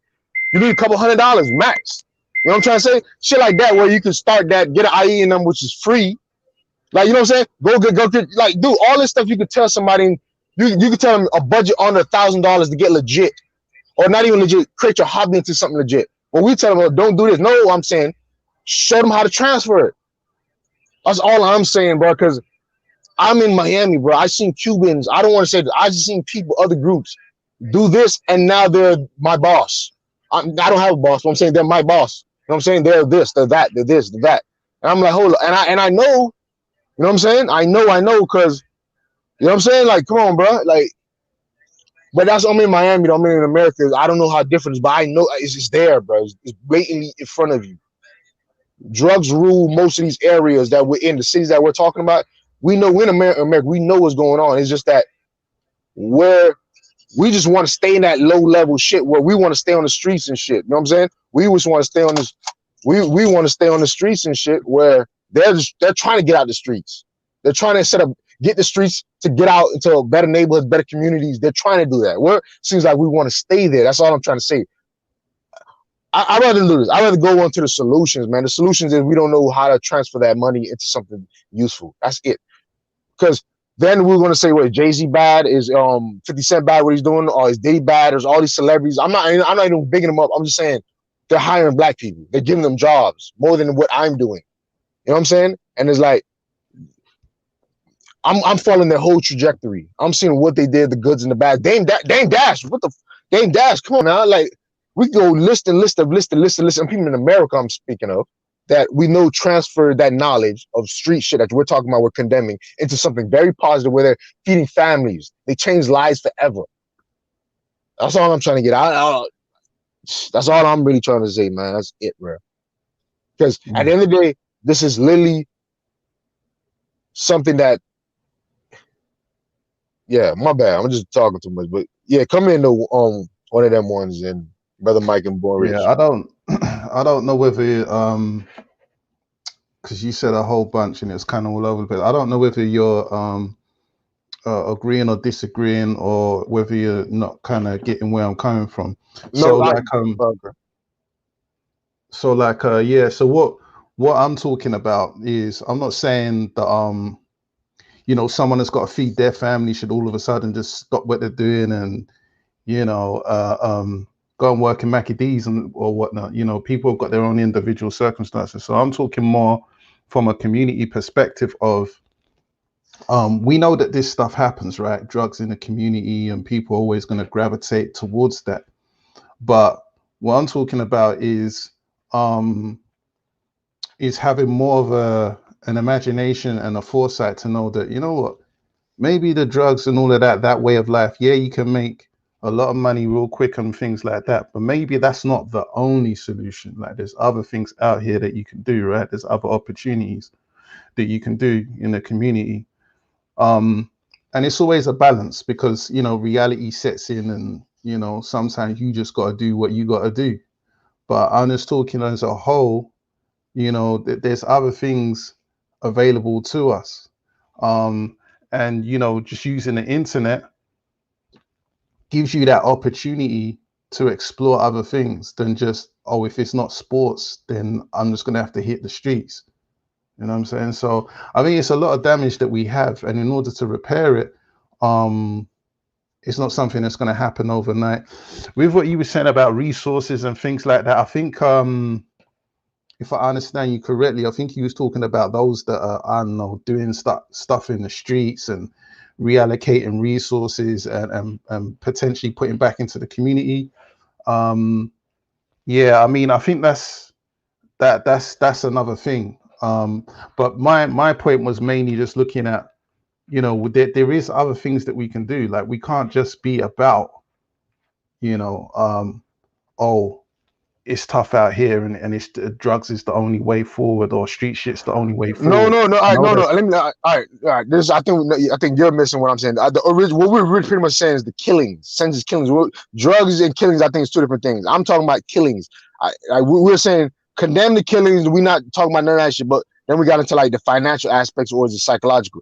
I'm saying is, the drug stuff is like, bro. The drugs is like, bro. They're not even that even. If we're talking about some big, they're not even that serious, really. I'm talking about the killings of another black man. You can make money together, but killing the person is, that's what I'm trying to get at. Like, that's like, let's condemn that, stop that full circle. But the drugs, like, come on, man, that's like, nah, that's not even like, I'm not even doing the condemning and all that dumb shit. I'm just saying that money needs to be transferred somewhere else, because at the end of the day, it's free will. But the killing shit, come on, I'm totally against that. That's what I'm trying to get at. That's how I was differentiating versus my emotion passion towards killing another black man versus selling a product that you know what I'm saying, supply and demand is quite different. That's what I'm getting at. Yeah, I hear that. I mean, in other communities, it's not like we're unique, actually, because in other communities, people kill people, and like Italian Americans kill Italian Americans, and etc. So it happens in other communities. It's not exclusive to us. But yeah, I agree with you. The But whole well, killing we thing, don't do that. But the thing is, I get what you're saying. I don't know about UK though. In America though, it's quite astonishing. I don't know how Italians killing Italians on the same clip of us. Like, there's a Jewish community not from an area I used to roam around. They weren't killing each other like that.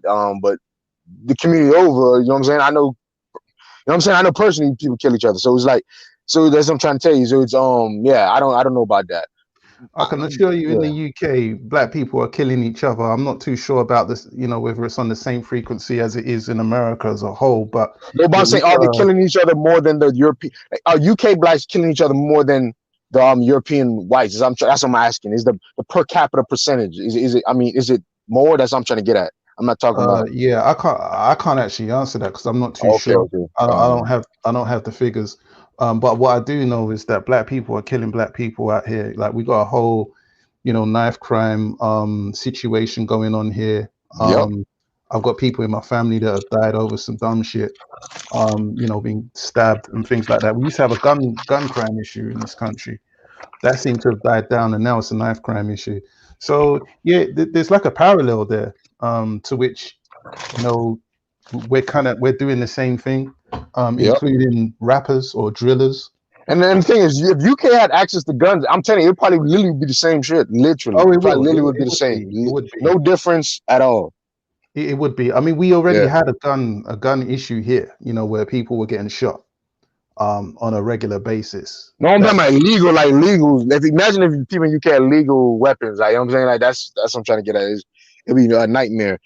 But so let me ask you a question. So you're saying ultimately it's traced back to what? Psychological, financial, spiritual, or a mixed match of all, or is it more leaning to more one than the other? Like, I think it's a combination of a lot of things. I think it's all of the above. Like you can't single it down to say it's drugs or music or anything like that. I think it's to us, some of it is external, some of it is internal. When I say external, I'm talking about, yeah, okay, in America, you know, they were flooding the community with guns, weapons, and you know, destroying the black family and all of that, right? That's external factors. But I think because, well, like if you look at like the Jim Crow era and the Mhm. 1920s in America, like were we doing this en masse? Were we doing this, or was the black family together? So at which point did things go left from that era to where we're at today? And so when you think about it like that, it's like, okay, so what significant events have kind of happened to us? I mean, uh, I referenced music before because that's a huge billboard and a huge conduit, and it's kind of like the eyes into us as a people. And you know, I think that there's a factor there. I think, as I say, external factors, and then I think you have tangibility. So it's like, uh, you know, now you have drug wars. It's like, oh, okay, you owe me money now. So now this is tangible. This ain't just about, oh, you're wearing the wrong colors or whatever. Now I've got something that I need to defend, and then so you have an element of that. And then you have also things like, oh, we were just fooling around, but you took it to the next level. You killed my brother, so now I need to wipe out your whole family. You know, Yeah. it's There we go. Yeah, that's beautiful. I like how you said that. I never articulated it like that. Yeah, that's a damn good example. It goes to the extreme. Yeah, right. So I yeah. don't think with this like thing that we're talking, I don't think it's like a single, oh, it's the drugs, oh, it's the music. I think it's over the years, it's an evolution of a whole bunch of things Hold that, up, that's a strong word you just said. You literally so you're saying there's an evolution of things. So pretty much, you're saying there's literally what we're talking about is another probably hundreds of years to de-evolve from out of that. I mean, I'm going off the implications, which the words you're using, it, evolution, meaning gradual change over time. So therefore, it's going to take yeah. gradual change of time to get reversed back. You know what I'm saying? So it's not a quick fix. Where it's not like a genuine conscious awakening. It's like some like so we all need therapists. That level of madness where we like or But to be how do honest you with you, how are we going to get out of this? I'm trying to say. I'm trying to figure out a solution. Like since it's a okay. gradual evolution, how can we reverse it? Like, Yeah, for sure. So, yeah. to be like, because this thing hasn't happened overnight, it has happened over time. So that's why I say it's an evolution. But in terms of solutions, I think there needs to be a radical uh psychological revolution. Like, and what I mean by that is, we need to take it back to community and family values, something as similar to, like, in, as I said before, in the 1920s, you know, the black family, where we had all these communities in America, and in the Caribbean, whereby, you know, the kids, you know, if you were a child, you could be told off by an elder. You had respect for an elder. You know what I'm saying? An elder could say, hey, don't do that. And there was a certain level of respect, natural respect you had there. It's like conservative values. I think in order for us to undo and reverse some of this stuff, we need to have a sense of pride in the community. As to whether that happens and how to actually do that, I have no idea. I have no idea. Um, is it realistic? It doesn't look like it. But I think that's one way I could that I know imagine. that. You actually is a realistic. Did it happen before in history? Well, yeah. So say like I can speak for over here in the Yeah, speak for no. So yeah. Anywhere I'm talking yeah. about in the world, did it So happen? Did it happen ever in time before with this community thing that you said we should achieve? yeah. So in the So it 1960s, is here, realistic then. So it is realistic. yeah. So in the 1960s here in the UK, and as I said before, the Jim Crow era in America, for the most part, because of Jim Crow, it meant that we had nothing but the community. You know what I'm saying? So it has happened before, and it still continues today. Like even in Africa, or Africans, West Africans specifically, that come to the UK, they have this sense of conservative family values, whereby it's like they make a point of, oh, whether this is good or bad is another conversation for another day. But they have this thing of, okay, yeah, you're going to be a doctor, a lawyer, an engineer, or something. You're not going to be running around on these streets being a ragamuffin. You're going to uni and you're going to make something of yourself. You know, them type of them type of values still exist, and it is possible. I just don't know how it could be instituted, and how it would roll out. That's Well, where I think. I think it can be. For example, let me keep it. Let me give you a personal experiences. This is from my life experience that can implement. For example, when I was growing up, my grandpa, some family members, I'm talking about the male figures, was used to pay us for like grades and so on and so forth, academic achievements. Like if you instill, that's why I actually right now, that's why I think why I'm actually very I have high aspirations for myself, and I'm confident in my abilities. I think it's because of that reinforcement of doing good academically, or feel like sometimes you used to be made fun of being smart at some point. Like if you grew up in like our communities, like black environment areas or whatever, some kids used to like I guess pick on you for being smart or whatever. That's just the norm because insecurities or whatever, and they're kids. So when you have somebody influencing you, like actually monetarily giving you that endorphins every time you do good grades or do good in school, this endorphins kick, giving you money. I think when that point person graduates from high school or middle school, they're thinking about being a doctor or this or that because they're in their brain they're associating with academic achievements with money or gain or pleasure. You know what I'm saying? So innately it becomes their motivation. Where that's why these Nigerians actually just do good in school because innately that's what they strive for. But people in the streets, like how we're talking about music entertainment, we strive for that because that innately triggers us.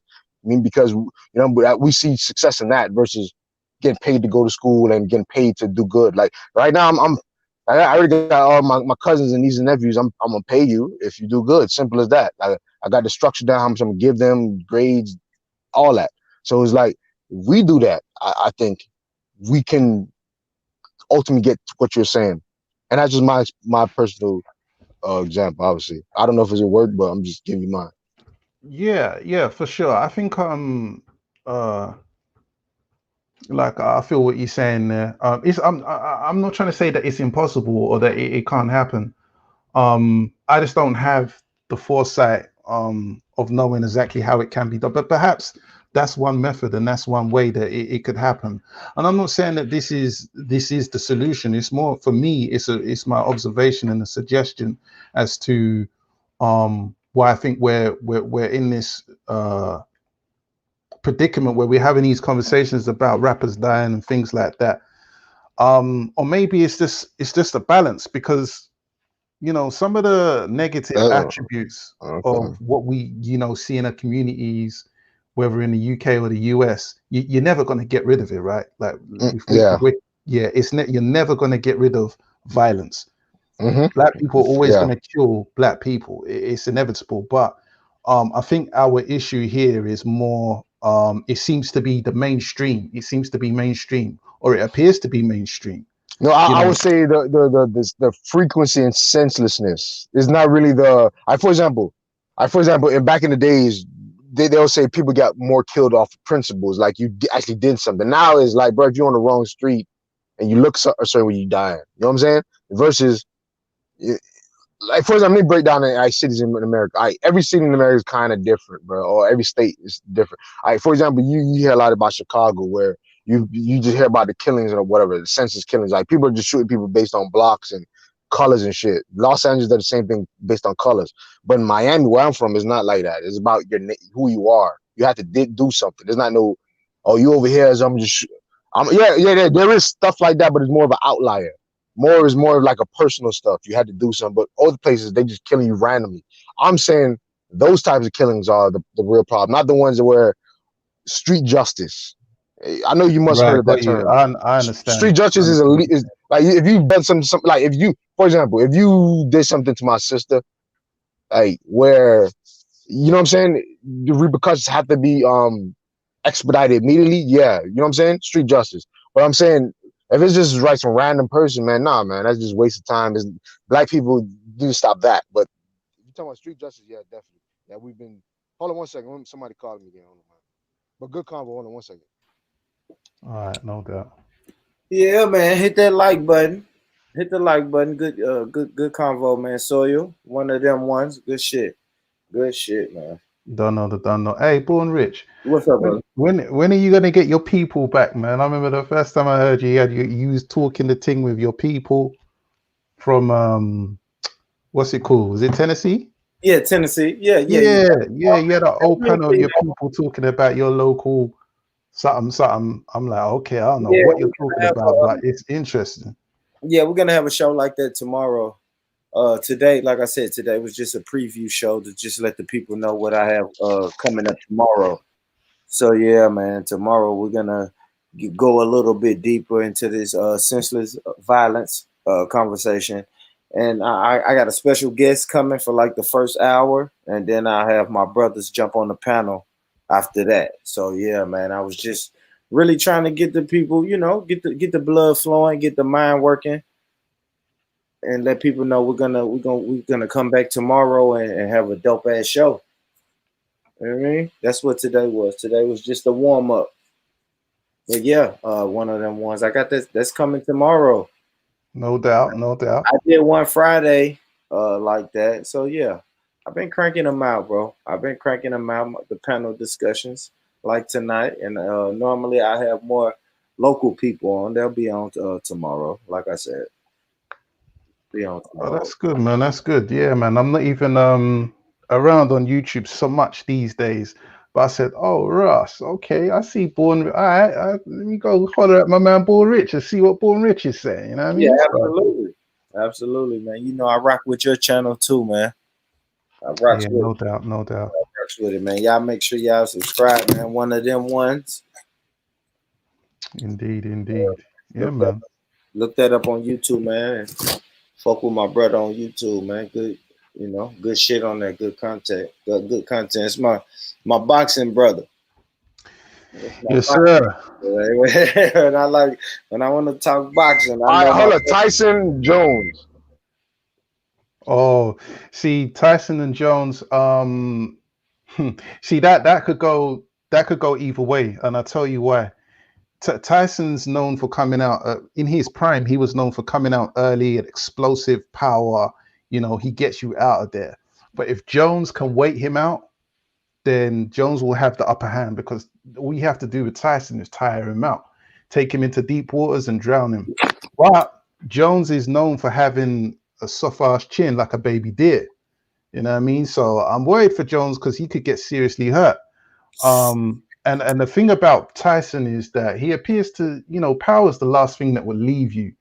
Jones is known for reflex and boxing IQ skills and things like that. Now, Jones he's been active. I think that his last fight was in 2018, and he's been getting beat by guys that are just insignificant, people nobody knows about. He's been taking L's, and his reflex, yeah, that it's not like the Jones in his prime. So it's kind of on paper when you look at this as a hardcore boxing fan, you're looking at this thinking this is silly. Why is he doing this? Like he obviously hasn't got the reflex, all of that stuff is out the window. So Tyson, in theory, should steamroll Jones. But anything could happen, man. Anything could happen. Yeah, I just wanted to clarify it. Yeah, I'll just to Google that. Roy Jones last fight 2017, but he did win against so yeah, it was an insignificant guy, 30-11 record and won. But he won. He won. He's been winning. If you look at his last 10 to 20 fights, he's been catching some L's against some unknown people. But he's been active. Jones has been active. He stays in the gym. He's one of my favorite fighters of all time, Roy Jones Jr. But yeah, his reflexes, the speed, the skill, all of that. You know, this ain't Roy Jones from 1995.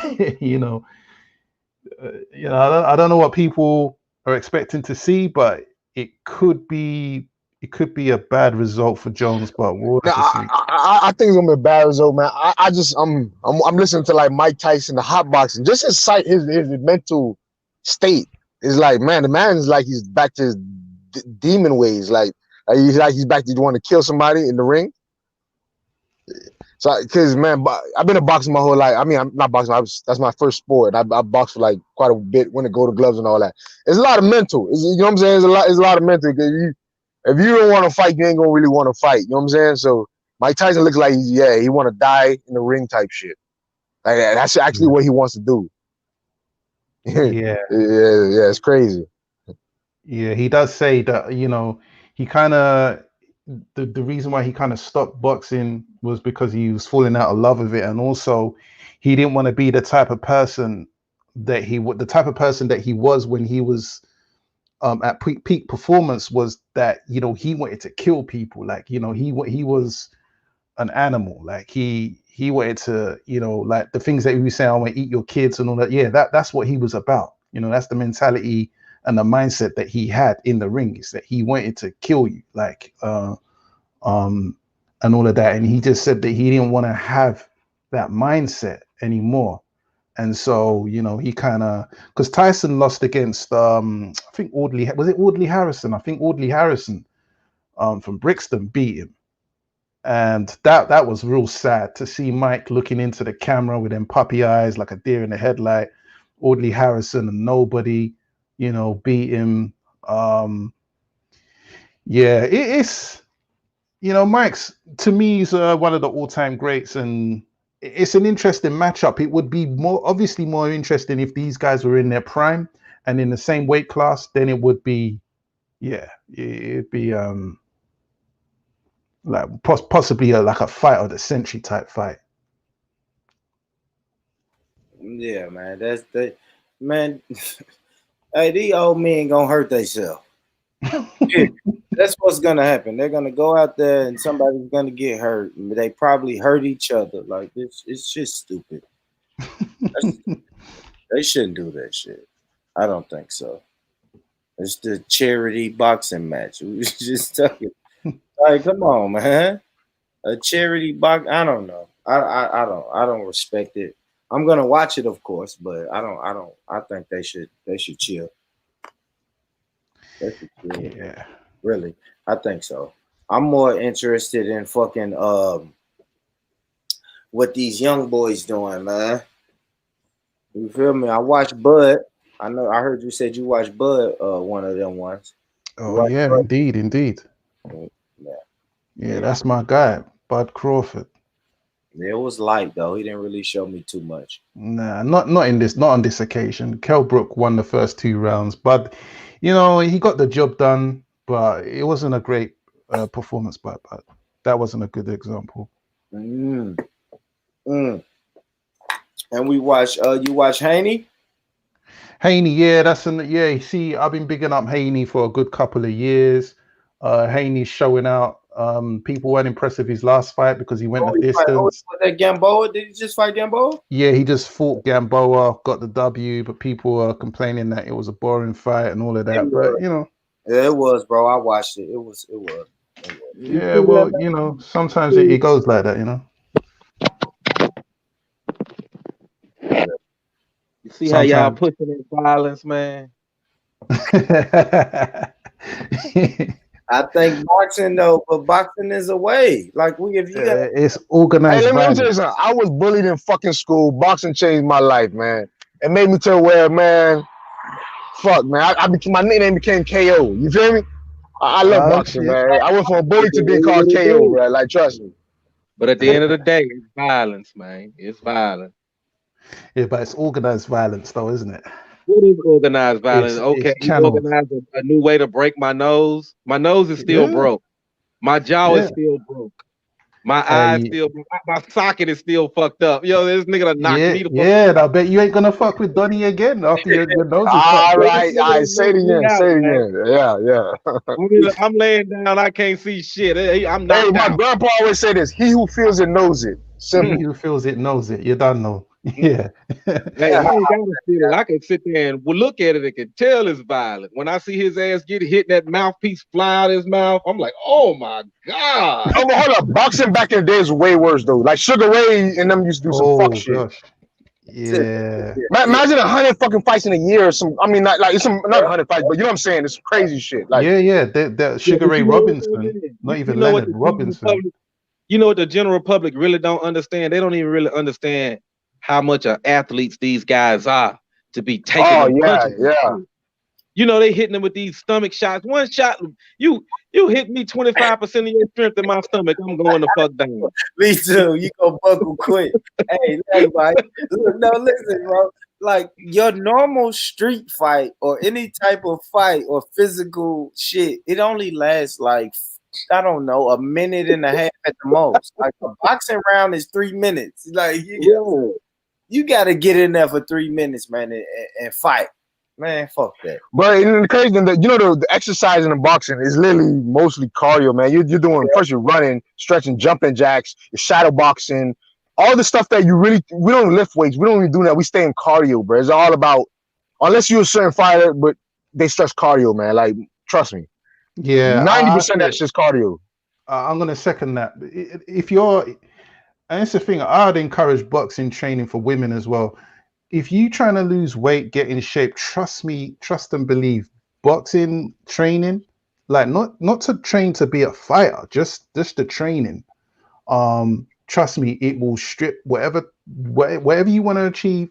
Boxing training will strip that, especially if you get involved in the circuit training. It's one of the best forms. I think actually boxing, along with rowing and motocross, is probably three of the most physical things. It's one of the most physical sports in the world. But Mars, man, like I said, I love boxing, changed my life. But one thing you have to say, the reason why though is the only like 20 seconds between rounds. You have to have cardio. That's why you have to have cardio. You're fighting 3 minute rounds, and then you have a couple seconds, then 3 minute rounds, couple seconds. Bro, that's why you need this shit. Like that's why he's saying the training alone, just to get you prepared for that type of state, where it's quick. Like training just started doing that, where they doing workouts where they minimize the rest period. That's boxing. You minimize the rest period, and it's a high intensity, small rest time, high intensity, small. But they copy that same formula I seen in one of those workout videos I used to try to do. It's the same shit, bro. But yeah, that's what I'm trying to hint at. Is the intermediate rounds, like I mean the quickness of the rounds. That's really why you need that shit, man. yeah, it is. Boxing training is unforgivable. Like when if you go from being like unfit and you jump straight into boxing training, yeah, you're gonna get messed up. You need to ease your way into training. And I say the training is not even about necessarily preparing yourself to fight or anything like that. It's, as Saul was saying, if you want to be a boxer, this is the minimum standard. You got to be able to have stamina and be able to maintain the energy for 36 minutes. 36 minutes of consistent and constant motion. And as my man was saying earlier, I'll tell you one thing. I've boxed myself, not professional or amateur, but I've been in the ring and I've boxed. Yo, there is nothing more painful than a liver shot. Trust me, I don't care who you are, how big you are. If you get hit in the stomach, you're going down. You're going down. Trust me. Mm-hmm. I remember when I got hit in the stomach, I couldn't breathe. I thought I was dying right there and then. Yo, I never forget that. He who feels it knows. trust, body shots, liver shots, yeah, all of that's worse than getting punched in the face. Yeah, because, bro, like the face has a little bit bones protecting you, man. You get a kidney so quick, or like he's in the liver, like they don't even have to hit your ribs, bro. They just trust me. Yeah, skin with no bones versus bones and skin. Who you gonna choose? Choosing the path of least resistance, the body. And he fucked the skull. Like you gonna hit bone, you can hit somebody straight in like even a little quick jab in the midsection, suck the air out of them, and then boom, uppercut, hook. Like, and the thing, one thing I love about boxing, bro, it shows you everything everything leads to another. You're setting up shots. You know what I'm saying? So, and so it's such everything's a setup, man. I mean, you can apply that to life. Like, what's the feint? Why in politics? What is the feint? In boxing, what is the feint? Apply those same principles to life, and you'll realize a lot of shit, man. Yeah, but oh yeah, absolutely. On the elite level, boxing is like chess, you know. Yeah, definitely. Yeah, I mean, if you just look at it at face value, you just it's just two guys in the ring just trying to hit each other. It's nothing behind it. But there is they call it the sweet science, and there is a science behind it. Everything that you do in there has an equal and opposite effect and a consequence. You know, if you try to punch someone, you're leaving yourself open for attack and counter punching. I don't even want to get too deep into it, but there's a lot of, if you like, physical maths going on in the ring. Yeah, definitely. And the crazy thing is, when you just watch Mike Tyson hot box episode with Sugar Ray Leonard. Just watch it and you'll understand the greatness of boxing, man. Like the stuff that they was thinking about. Like just it is astonishing. Sometimes I'm not even gonna lie, bro. Boxing is one of those things where it's like I just like just the motive, just the shit people say, bro, to get ready for fights and the motivational shit that you get from it is amazing, man. It's like Floyd Mayweather. Watch Floyd Mayweather work, bro. I used to remember when I was in college, bro. I watched this one, Floyd Mayweather going against Pacquiao. I used to watch their fucking routines, bro. That shit made me change my body to like. This was after I stopped boxing. I went to football, and I was like, fuck it, I want to go football. You know, you got to gain muscle mass. You gain bigger and bigger. Boxing, I went back to boxing. Just even seeing them boys work, it inspired.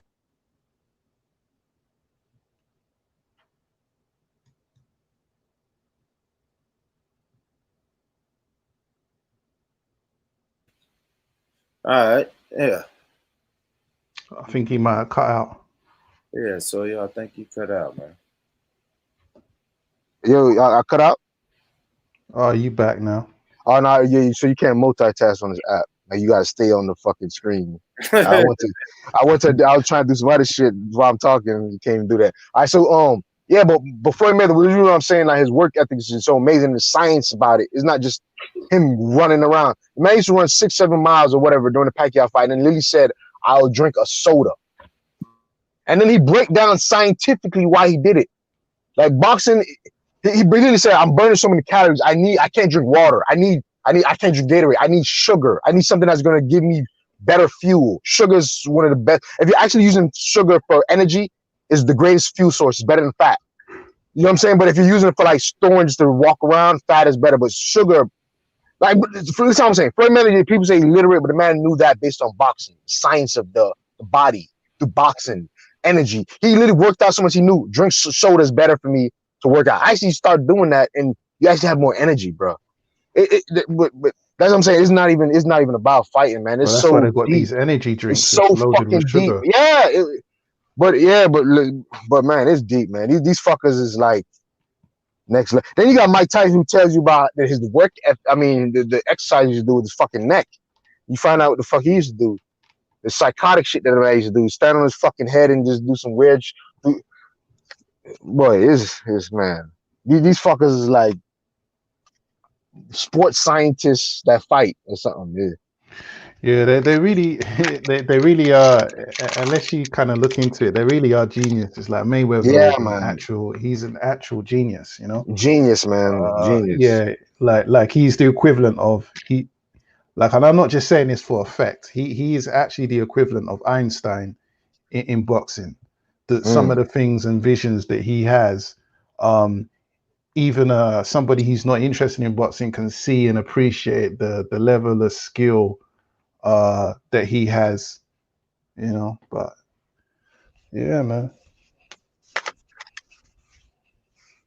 Hey, Yeah, I thought you was from your accent. I thought you would have been from New York, you know. okay. Nah, I don't. Nah, hell, nah. New York accent is totally different. Yeah. Yeah. Now you Nah, sound. I know someone from New York. You sound kind of like him, but I thought, maybe he might be That's from a New York or something. Florida. But nah, like, you know what I'm saying? He watching Florida TV and yeah, he watching TV and it's like, oh, America, New York. You know what I'm saying? That's what I think it is. yeah. Because it's like me saying you got a Cockney accent. no. Like I know No, it. I that's know it. that's what I'm trying to tell you. That's what it sounds like. They're trying to tell me like, Yeah. oh, you got a what's that shit from Ezra from? Birmingham. Ezra, Birmingham. You got a Birmingham accent. You know what I'm saying? But you sound. I know you sound from London, but it's like me saying that you sound from Birmingham. It's totally different. Totally different. Yeah, I know they have their own slang and terminology, but no, seriously, you literally sound like a spitting image of a guy that I know from New York. So I was thinking, oh, right, like his name's Binuma. Like even your mannerisms, the way you talk, the way you structure sentences is exactly like him. I You know know, this you is how he talk. One of them ones. This is how I think he sound. Jumped out, that situation happened. Security didn't know what was going on. he disrespectful though. Didn't know what's going on. By the time everybody realized what's going, if you peep at the footage, Vaughn and his one security. I promise, so you no bullshit. No, because you could tell he from the island or some shit. He got broken English or some fucking. Listen, Sawyer. The reason I'm playing that for you, bro, is because I heard everything he was saying. I wanted to hear what he was saying, but the whole time he was speaking, I'm like, him and Sawyer, they got the same accent. I wonder where he's from. And then eventually he said it. He was like, yeah, I'm from Florida. And I was like, damn, bingo. I knew I wasn't tripping. Like, So I can't even pick up on that shit. I don't even know. It sounds normal to me. I know exactly. It's like me when you say, yeah, you sound country, just like these other people sound country. I can't pick up on it, but I heard it. You know, when it's not my accent, I can hear it. And you know one thing, one of them ones. Hey, but you see what he said the country thing is. It's different in Tennessee, Texas, Yeah, I think other places. All of them is different Alabama country. is different. Like it's weird, man. Yeah. It's like all of them got that certain little difference in the country lingo. Like, you ever heard of the Gullah Geechee people? Yeah, I have. Yeah. Oh, bro, you can't even understand what they're fucking saying. Like, dude, those North that's Carolina. like it's South Carolina. One of them is just Man, it's like country versus it's just next level, man. It's crazy. I just left one of them Geechee people, man. I've fuck, been bro. with him. Yeah, I just left his ass, man. You need a translator, right, when they talk. I understand them because I've been knowing them for years. Okay. No, bro. You gotta get used to it. I believe that with a lot of people. You gotta get used to it. Yeah, so, I can hear accents between the South, like, and even I think I can hear the differences just in Texas alone, like different Texas accents. The South, Alabama. Yeah, you get deep off in Tennessee. These white people, man, I was deep off in Tennessee this weekend, man, and I couldn't understand nothing the motherfuckers was saying. It was funny though. It was fucked up, man. I was like, "What did you say?" He was like, "Where are you from?" I'm like, "Damn, do he got some fucking tobacco in his mouth or something?" The fuck? Couldn't understand shit the motherfuckers was saying, man. He was spitting out tobacco out the side of his cheek. It do change. I think it's weird how even in the same state, you'll have different accents. Like, we speak different than Memphis. People from Memphis. Yeah. You know, that's the shit that when people from Miami had moved up to like Orlando, like some shit, like when we was in kids and shit, everybody wanted to get out they people's cribs. So everybody like, the first place we gonna move all together, go to Orlando. It's literally 3 hours and 30 minutes away, but bro, it's like a whole different country, bro. The people treat you different. It's like everything is different. I don't even get it though. Same state, just different country almost. Yeah. No. But the crazy thing is, I can't believe Memphis is in our same state. You know why? Because Memphis is wild, man. Like the way I see Memphis, like you guys it's like so much blackness in Memphis, and then it's like so much just craziness. Yeah. And I in my brain, I'm like, hold up, Tennessee is in Memphis, Tennessee, Nashville, Tennessee. I'm like, oh shit. It's the same. And it's so different. It's kind of different though. Like it's The same state. maybe, yeah. Yeah, you got to understand the thing about Memphis. Memphis got Arkansas right there, and they got Mississippi, and they close to Nashville. So it's a lot of shit going on in Memphis. I fuck with Memphis tough. I was down there this weekend, so they got a lot of shit going on versus the, you know what I mean, these other cities. Yeah. Well, see, I've been to Miami, right? Mhm. Does Miami, is it more slang, or do Miami have a distinctive accent? No, it's straight slang. Like if we was on a live stream, we're talking about other shit. Yeah, there's a whole bunch of words you could use. Yeah, because yeah, Miami's, you know, you got a lot of Cubans, Yeah, Haitian. So we use, Haitians. for example, Yeah, our slang words are like Creole words. Like for yeah, example, yeah, if I wanted to say that I want to get some grass from you, I could say tabat zeb or some shit. Like these are Haitian words that mean grass, tree, and we just say some shit like that. You know what I'm saying? And that's just basic slang. Or sort of saying for it's some basic shit like for example, let me give you an example. You know how Jamaican patois is pretty much slang in UK. yeah, yeah. Yeah, it's just, Lots it'll of be slang. yeah. People don't use slang like Jamaican slangs over here, but like only Jamaican people use it. But you'll see a lot of people use Haitian slangs and shit like that. So it's just Yeah. it's just weird. It's a good mixture.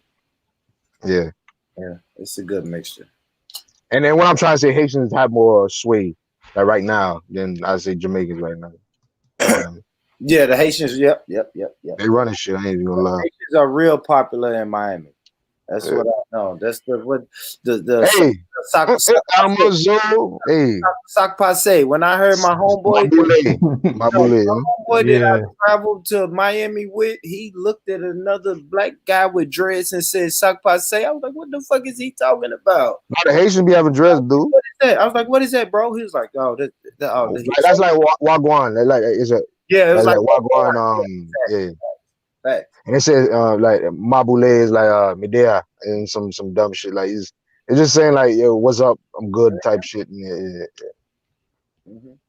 I noticed that. I did notice that a lot. Yeah, I noticed that when I was. But anyway, that's one thing though. Like, it's beautiful, man. But it's beautiful. Then it's not beautiful because I ain't gonna lie. There's just so much fucking gang politics in life. Just if you're Jamaican, then the Haitians gonna charge you more. You're Jamaican, they'll charge you more. Motherfuckers complain about each other. It's like that type of shit. You know what I'm saying? Haitian motherfucker charged me, changed my fucking bearings. He charged me 110. I went down to Jamaican. He's saying one saying 50, the other said 80. I'm like, God damn. Just because I, you know what I'm saying? I knew why. You know what I'm saying? I'm in a Jamaican area, so he automatically think I am Jamaican. But it's just know it's just biasness, man. It's crazy. Yeah. It's a long, and that's why I'm like, I'm just fucking with Jamaican mechanics. I fucked with Haitians, and then and that's racist for me to say. I'm sorry, but it's just that's fucked up.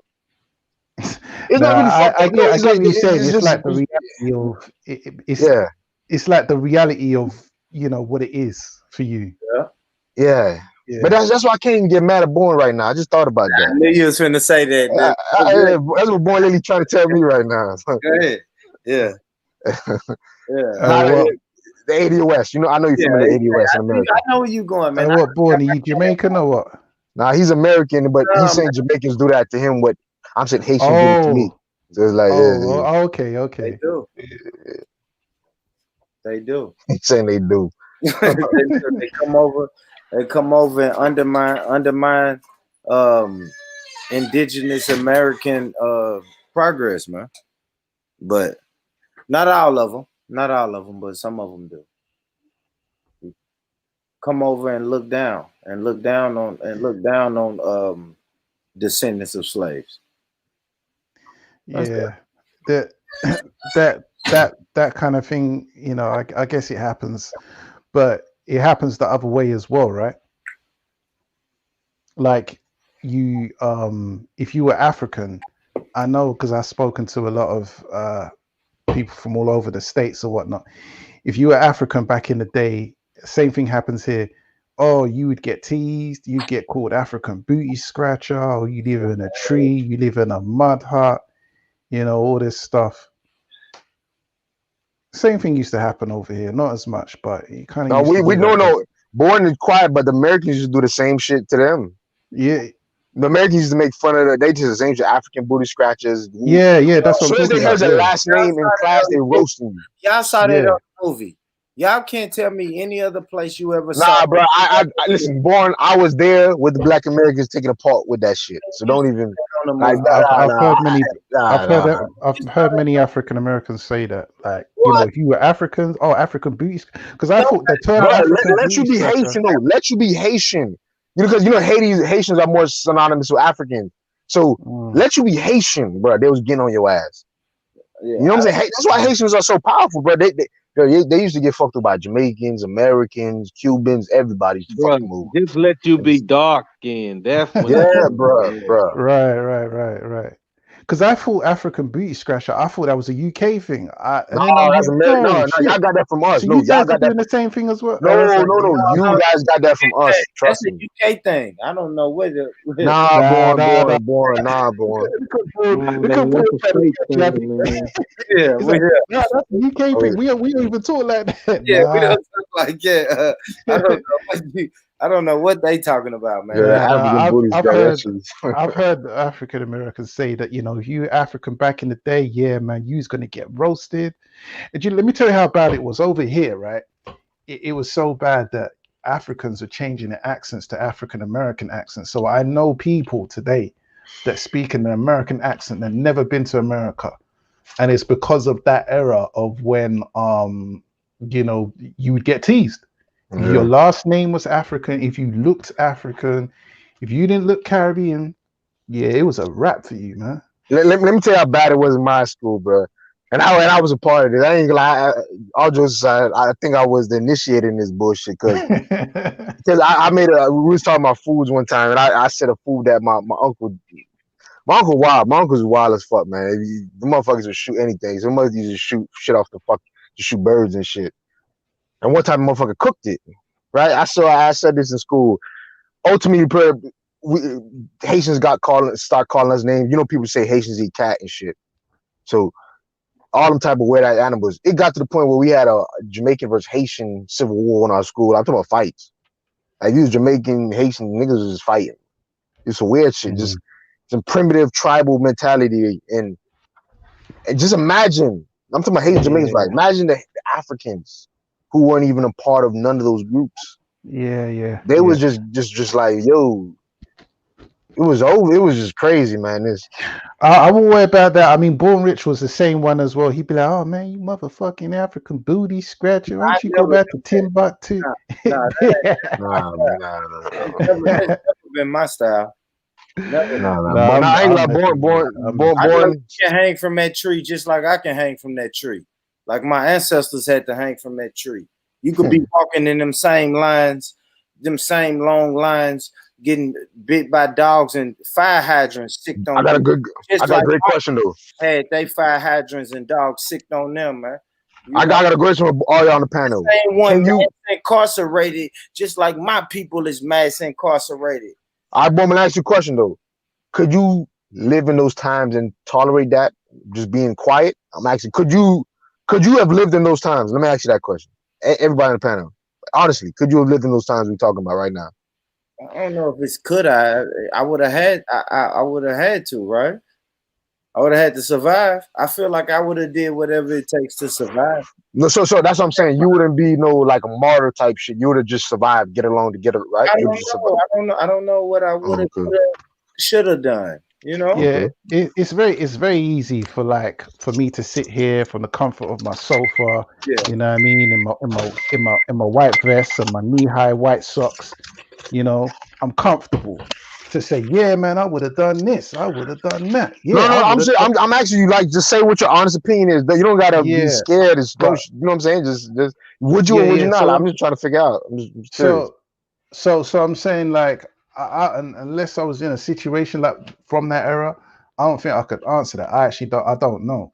But I think from what I know, I think I probably would have been like, okay, well, you're in that, so there's there's only so much you can do. I probably would have done some vigilante type stuff. I probably would have, got my shots off here and there. I don't know. Unless you're in that situation, it's kind of difficult because everybody has ideals, right? But I'm gonna tell you honest with you, I would have probably been I probably would have just probably got along. I'm gonna be honest with you, because that's just me. It's like I don't. Yeah, I'm just being honest with you though. I wouldn't understand them fucking I'm not an organized or like group type mentality person. Like I just go. I just don't know. Like, I'm thinking hindsight also, but I'm being honest with my hindsight. I probably would have just been, man. I would have probably been, oh fuck it. Let me yeah, I mean, be a the thing is, farmer. Let me, you know what I'm saying? Let me isolate. Let me run away, go to the country and shit. It's the comfortable cell theory. Yeah, right? yeah. I would probably, you know what I'm saying? I would have done that. If you're in a prison, do you want a comfortable cell or do you want to break out of the prison? Period. And once you break out of the prison, it's going to take a lot. It's probably going to take some help, and it's going to take a team. Are you willing to put in that work, or are you just going to say, fuck it, let me just be comfortable in this prison? Which means sometimes I'm good, and not sometimes. I really want to be more comfortable than the average person. And if it comes down, I want to be more comfortable than you. And the reason why I'm saying my answer is because, bro, it took time for us to even see that it's possible to be doing what we could do. Like, for example, back them days, all you seen was out of slavery, them niggas gonna kill you if you sundown rules and shit. So I would have probably been fucking right along with everybody. But now you seen different shit. You seen this, but then again, we ain't gonna get into politics and voting. But things have changed, and that's why I could see the difference in my mentality. But definitely back then, I'm farming and shit, pay my taxes and shit. That's it. Raise kids and that's it. I hear you, and that's a lot of people's life now, right? Yeah, that's true. Whether people want to admit it or not, that's their life. Yeah, I think if we're talking about like significant change, I think it's going to be one or two things. Either you're going to martyr yourself, right, and just accept, yeah, I'm looking to like literally die for something, or you're going to try and create an organizational structure, like you're going to try and have some kind of rebellion, or get people together to do a move. And I think me, like, I'm quite a creative person, and honestly, I think everybody would be participating in getting along, because you're not being born into an actual civil active war. So if you're in society, you're going to be getting along. You're going to have to eat. You're going to have to function and do civil things. But in terms of resistance, that's so dope. That's so dope. One of them ones, because if you grow up around martyrs, or you come from a family or a bloodline of martyrs, then you'll be a martyr, right? And if you come from your product and environment, I promise, man. But listen, if you come from a tradition of people who was just saying, fuck it, let's just get along, more than likely you're just gonna want to get along. So it sounds like we got the answer to the solution. Create the culture of not getting along and creating our own, being autonomous.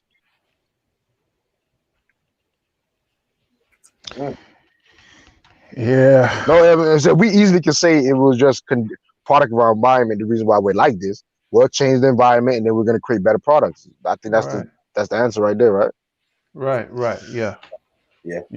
Change the environment, be the change that you want to. I mean, it sounds kind of corny, but it's the truth. Be the change that you want to see. Move in that direction, as opposed to not doing anything at all. Yeah, I hear that. I'm right now. I'm gonna put pressure to Born Rich. Born Rich, man. I'm tired of wearing fucking white people clothes, man. I need to start with the hoodies and with my shit at, man. Yeah, it's gonna be baby steps, man. Baby Baby steps. steps, We all right, gonna man. Yeah, I heard Born Rich has got the hook up on them do dashikis and those that. African garbs.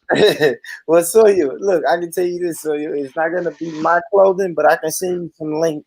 I can send you some links to the some hoodies. You know, if you want hoodies from black people, I got you. I got that, but too, but more personally, I want to support people I actually do. You know what I'm saying? Because I can So yeah, I got red, that. Yeah, you send the link, I send the got link, red pill, blue pill. You can support that. But them boys talk about Dick Gregory. I ain't fuck with them niggas, man. Straight up. Nah, you go against Dick Gregory, man. We ain't nah, man. You Huh? out. You're out. Huh? Fuck it. Huh? You hard. I've never heard that either. So that's the second time I heard you say that, but I've never seen the Lil on that, bro. Man, when Dick Gregory, when Dick Gregory came out talking that shit about Dr. Sabi's a fucking agent. Them fucking niggas went on there. But he can't go against the master. Come on, I know, but think about this. come on, bro. If he was I know, bro. I wilding, know. he was wilding. He can't say that. He can't say that. I What mean, you mean he can't say that? Dog he beef. can't say that. Bro, what? He can't say that, but look, he can't get mad at the response. Yeah, but then they can't get mad at you can't get mad at my response and me You're right. supporting shit. You know what I'm saying? It's cause and effect, chain of reaction, baby. And it's me being petty and pride and shit, but I fuck with Dick Greg. Dick Greg changed my life, bro. Like, if there was like other than my grandpa and my uncles, Dick Greg was that. And I ain't even met the man. It's just the words, bro. Like, and now I understand when people say Minister Farrakhan changed their life when they heard him and they heard him. It was Dick Gregory did that for me, bro. Like, you don't even get it. Like, it's different. It's different level. Like, I'm more of a humble human being. And I love black people just off of the shit that him. Then I research what he says and I'm like, oh shit. Then the people he knows and what people say about him, like, damn, this nigga was legit. Then I found out he supports shit that I was doing. Like, when I see him trying to support his local community growing their own shit, I was like, damn. And there's no media coverage. It's just regular YouTube people filming Dick Gray. He just interviewing you with regular people. I'm like, this man for the people. And you just go deeper and deeper. It was a wrap, man. I was like, damn. That was that was a fearless man. Like, dude, fearless. But hey. Hey fellas, I'm gonna cut out. It's at 5 a.m. for us over here. So yeah, I'm gonna cut out and get a couple hours of sleep. Yes, hey, big yourself up though, man. Absolutely. Yeah. Hey, listen, you have to do an epic show during the day of the fight, man, or after the fight, or the up and coming of the fight. Like, you know what I'm saying? Oh yeah, for the sure. Tyson, I'm gonna like, get back on that. Yeah. definitely, man, definitely. Yeah, I'm gonna get back. It sounds like you know in depth knowledge, like you actually read books and shit about them or something. Like, yeah. I have. Yeah. Oh well, see, yeah, that's beautiful. Yeah, no doubt, man. Yeah, so we're gonna do that. There'll be a whole bunch of us in there, talking about the boxing thing. We have discussions as well, quite a lot about various things, pertaining to our situation and stuff like that. Okay, So, let me check out the channel there, man. Yeah. One of them ones boxing. That's one. Well, I actually got two. I got one of them ones boxing, and then one of them ones media. Put it in the damn. Put it in the YouTube chat. Oh, okay, yeah. Let me go into the YouTube. I'll put it in the YouTube. Yeah, put it in the YouTube chat. You should be a mod. If not, I'll make you a mod where you can share the link, man. And people can click directly on the link. Oh, maximum. That's love, man. Each and every time, Born Rich. So, and brother Mike, man, I appreciate it, man. Appreciate the conversation. Yeah, definitely. You know what I mean? It's all good, brother. No doubt. I'm gonna catch up with y'all. All right, man. Peace. Peace. Salute, man. Yeah, man. Salute to that brother, man. One of them ones. All right. So yeah, man. Listen, man. Tomorrow is going down, man. I'm gonna have a. No, I gotta ask you a question though. Go ahead, talk to me, bro. Cause I'm trying to eat my food. Talk to me. Fuck that. I'm saying, all right. All jokes aside, what you think 2021 is gonna be?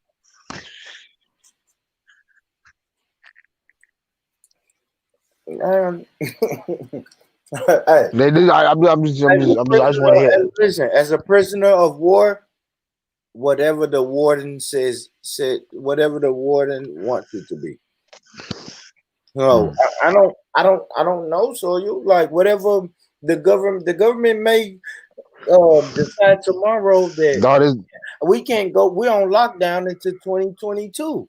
So like, what are we doing, man? Like, we could be on. They could, you know what? You know, they could just tell us at the beginning of 2021, hey, the coronavirus is out of control. It's going crazy. We got 1 million people dying almost daily. Now everybody has to go on lockdown for the rest of the year, for the whole year. And it's like, what?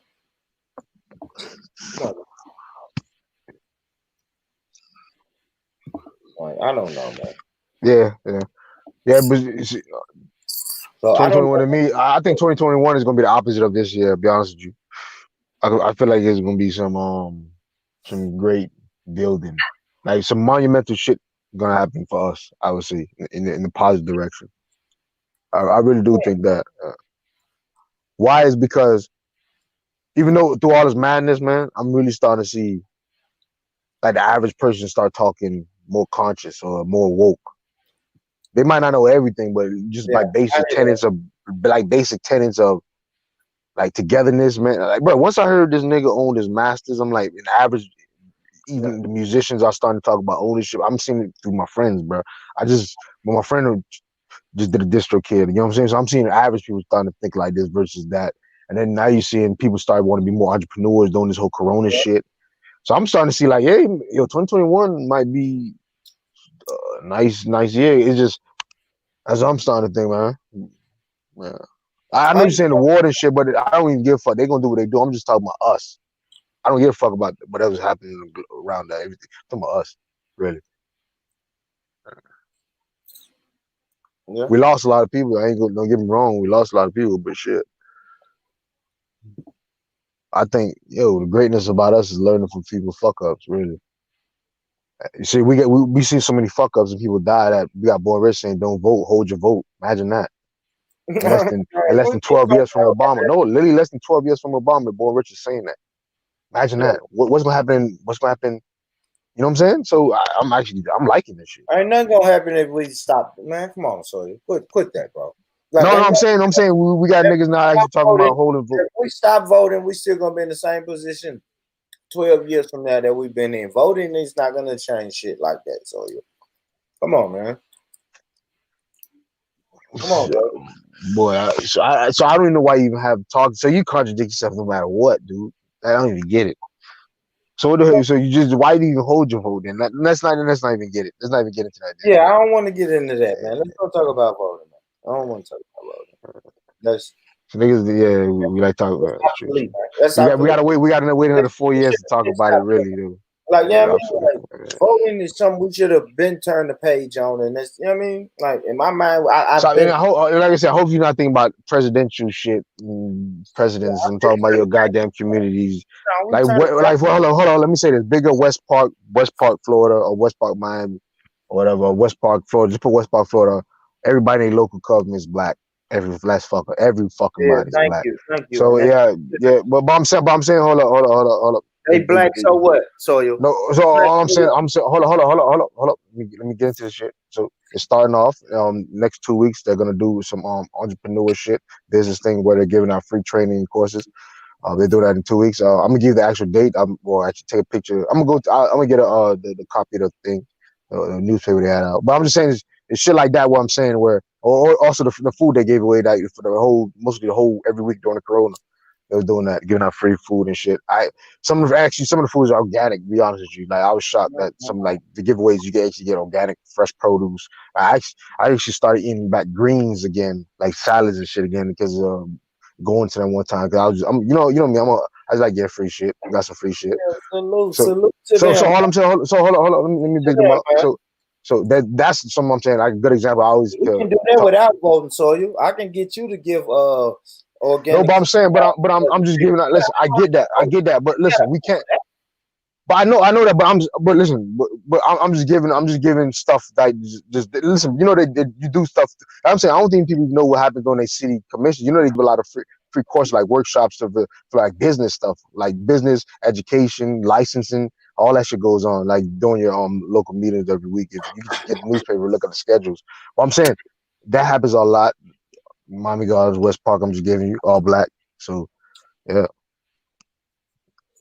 Man, salute, man. You Shit. know, so salute them motherfuckers, man. They getting a check instead of somebody else, and they actually giving people jobs and making sure everything look like them. So I can't hate on that. Voted and people won. You know, people voted and some black people won.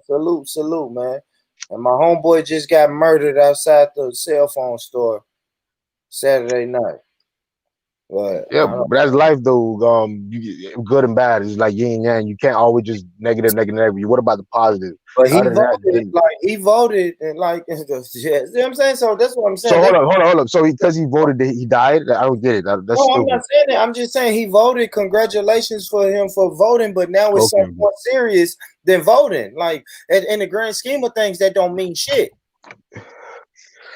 That's you said but you said the grand scheme of things. But at the end of the day, I'm showing you where some people got checks now. Some people's getting guaranteed 30, 40K a year just by being in that position that they're black, that they can support the black kids, the families, and then they probably could afford them to go get better education, to learn the trade, to help you in the future to get autonomous. Like is a chain of reaction. Like only we can't really think, okay, he's a councilman, so voting doesn't matter. No, I'm saying about the check. He's taking money away from another group of people that don't care about you. You know what I'm trying to get at? That's what I'm trying to get at. It's not fuck him. No, he's getting a check that's just the city's going to give him now, where he eventually not even through him changes shit. That's what I'm trying to get at. I can't but go. If the city is corrupted, then what makes you think they're going to look out for you? What makes you think that they're going to give you something that you can't get for yourself? No, you heard what I just said. The individual. I just gave you an individual aspect where is another black man, another black people benefiting themselves versus me seeing a bunch of people who don't represent the community. Like you get it. At least like there's steps. Listen, Boris. There's steps. They're getting a check that. So man, hold on. Imagine somebody like you getting or whatever. Give that to individual getting extra 30, 40 a year, and you had an idea to do something with it that's beneficial. I'm saying in your community, things like that is happening where it happened and people doing it. That's what I'm trying to get at. It's not. I'm not saying it doesn't matter. I'm actually showing that is the actual tangibles. Like it's actual tangibles. Yeah. Wow. But then I hear you. I hear you. I don't know, so complaining is a big thing in this world. Niggas love that shit. Complaining. It's just like like I don't even knock people for doing that. Like if you want to go vote. That's your lane. That's what I was speaking earlier about community. That's a part of the community. It's people in my community that want to go to church. It's people in my community that don't want to go to church. It's people in my community that want to vote. It's people in my community that don't want to vote. It's people in my community that want to work a 9 to 5. It's people that don't. Like it's different phases and different people in the community. But remember, you said that doesn't change the matter, dude. If you're saying I think voting changes some shit, then go ahead and vote, bro. I'm saying I don't. I'm sitting over here. Listen, nobody believes in your movement until it's moving. So me on the voting movement, I'm not gonna believe in that movement until it's moving. And if you guys say, look, it's too late, I'm gonna say, okay, man, I missed out on that one. But that's something you gotta show me. I haven't seen it. And it's been 400 years, Soil, and I haven't seen it. I can't even go back in history where they say, man, black people voted some shit to get themselves out of this situation. I can't find that. Yeah. But the one thing I do is I love audiences to actually figure out what's actually happening in their cities instead of listening to shit. Just actually figure out what's going on and see if they're actually doing good things or positive things or bad things, and then come back and give information like it's actually happening in the city. Hold on, let me finish. Let me finish. but actually happening in the communities, and then give that information or something like that. I would think that's actually good. Yeah, well, let's talk about the negative, but actually talk about some positive stuff that might actually come about this. Like, you know what I'm saying? Like, yeah, let's be fair, I guess. I mean, we can talk about it, but we got to see it first. You know what we saying? Bring the Delil. Let's show the Delil, man. Let's bring out the facts, man, and then let people choose for themselves. Yeah, it ain't that hard, man. If people really want to, I don't know, man. I didn't want to talk about voting, man. Fuck that shit. It's not about voting. It's about people getting extra check and then doing money with. It's like I'd rather black people get money than other people. That's bottom line is. I believe that. That's what it is. And it's like if you people disagree with it, it's like oh, whatever. But yeah, but listen, more black people need to get more free money, all that, versus other people. We can't. If we talk about Jews, nigga, bro, they getting all that free shit. Let's get some free shit and let's try to build ourselves, get trades and shit to get where we're more autonomous outside the system. But until then, well, let's get all the resources we can accumulate, and then and not bitch about other people getting those same resources that we're not getting, and then perpetuating the same cycle of just you know what I'm saying? Just talk about the same issues. But yeah, it's quite a bit of shit, I would say. This local stuff this local free money that cities always give out. Black people, please try to strive for it. I'm gonna try to strive for this shit myself because I actually want to. So hold on. So let me say. I'm gonna actually eventually. I'm 28. I think I'm gonna get like 5 more years. Not even. I'm 20. What's the name? That lady won 20. Whatever. I'm gonna try to get involved with that. All of us try to say. We had a 27-year-old who won. The little Spanish girl. She won, and she's helping our Spanish people. Man, I know she bought her community. You know what I'm saying? She barely mentioned black people too much. She sticks on her community. We got that lady in Georgia who's terrific, man. She almost won the governor in Georgia. That black lady's in Adams. She's one of the most intelligent women I ever heard in my life, and she's. I think she's really truly one of them genuine people who actually want the better for the black community. Just based on what she says and the stuff she wants. Got people like Ice Cube and shit like that. I'm looking for them type of people I want to link up with and affect change in their local stuff. Because if those people actually get involved with the system and in that form in their area, I think the sky's the limit. Because it's just like I said, it's not that's not everything. It's just a part. It's just get more resources that we are complaining about that we can use. That's all. Yeah. Ain't nothing wrong with it, Sawyer. Yeah. Multiple government movements. Like I said about movements and when they're moving. That's a movement that holler at me when it's moving. But because I'm still gonna be doing, hopefully when you come and holler at me about your movement that's moving, I'm gonna be doing this over here and we can collaborate. You know what I mean? Like I'm just saying, I'm not convinced. That's all. I'm not convinced that voting really puts my people in better positions. I haven't seen it. Yeah. I haven't seen it, bro. I haven't, and I'm just not convinced. So, like I said, there's a movement. You know, when it's doing its thing, then holler at me. When I see it's working, then I'll be like, okay, yeah, we probably should fuck with that movement. But I can't see myself rolling with that when I don't see the benefits. I don't, and I gotta admit that's not my baby. That's not my agenda. That's not you know what I mean. That's not my motives or anything. That's not. But like I always say, if you see something that's beneficial for you in that thing, you agree that you would take part in the voter aspect. So that's all that matters. As long as you are not saying that you won't ever, then it's like it makes no point. You would do it if it's beneficial for you. So that's ultimately everything, right? Like if it was beneficial for you, you would vote, as you're saying, right? But you don't see it, right? I don't know, man. It will have to. I don't know. The system will have to change. Yeah, so I don't even understand your last statement, man. Be real with you, man. The system will have to change. I mean, voting will have to be beneficial. Voting would definitely have to be beneficial for me. Yeah, I know that, but I'm saying you would do that in the essence that happens, right? If it was beneficial for you, you would.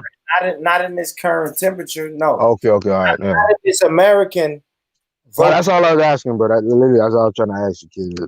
Because when you say it doesn't benefit me, I don't see it benefiting me. You're implying it means if it was beneficial, I would. You know what I'm saying? You say I would, I wouldn't even vote on it. Period. Even if it was beneficial to me, because the system that I interpret, then I get what you're saying, dude. But Yeah, yeah, yeah. but I'm saying is this: if people who listen, if you don't even if you agree with Born Rich and you don't like voting, blah blah, you don't think it's going to change. I would say this: figure out what will be the situation where you would want to vote. Like if you seen it, like what would be the situation where you would need for you to want to vote on something that's beneficial for you. You know it's beneficial for you, but you just like, oh fuck it. I don't like the system, but I know this is beneficial for me. But I don't fuck it. What is that? What is the stipulation that you would engage in that? That's all I would say. Once you figure that out, just tell people who are asking you questions about engaging in the system, can you achieve that? You know what I'm saying? Give them actual stuff that they can change, like what they can strive for to change, I guess, in their local political stuff to for you to be engaged in it. But if you're never gonna be engaged in it, just I just don't even know what No, the point is even. I think you was engaged in it before. You was engaged as enough as like you was engaged as much as you should have been engaged. I don't even get what that means. All right. So what I'm saying is, like, if you think about our parents and our grandparents, they didn't really do politics like that. They didn't. I can Mine speak did for though. That's my the crazy thing is Let me mine speak for did. my family. My family Yeah, didn't do politics like that. They didn't. They didn't vote. They were still going to live their life regardless. Regardless. It don't matter. Like, okay, this local politician raised the taxes. Okay.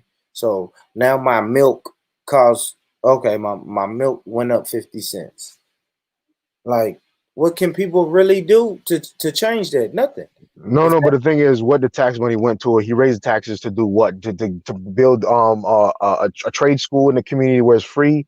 Did he build a garden, a community center for kids? That's the question. You know what I'm saying? It's more nuances or more thinking than he took tax money. Where did it go? Did it go to his pockets, which is corruption or bullshit? Did it go to his friends or did it go to the community? Like, did it actually do? You know what I'm saying? Like, that's what I'm trying to say. We have to like do that. Like, what actually? Yeah. I don't know. We can ask like what But I know, Andrew. there's a lot of corruption though. There's a lot of corruption though. So now let's talk about politics and politicians. So where Andrew Gillum would have took those tax dollars if he had a little slither, well, he could get away with it. What you think he would have did? He would have definitely made the state. I would definitely make more democratic and it was fucking more liberal Right. versus conservative. Obviously, That's what I'm stand your saying. ground probably would. Let me just tell you. So, So now fuck it. it's the people, and then the people are part of a system. Why do the same people get put in these positions, and then Now, you didn't even let me answer the question, bro. I ain't even answered the question. You just went on to a different statement. It was a rhetorical question though, or it was an actual question. It was the question rhetorical. go ahead. Yeah, like I said, I think the tax money he would probably done was, like I said, would have went towards making the state more liberal. Uh, so you can think of more, like I say, stand your ground would have probably been gone. I don't know how much money that would have cost in lobbying, but them fuckers hate stand your ground because of Trayvon Martin shit. So that type of shit you was seeing. Obviously more gay shit because he's gay, obviously. So yeah.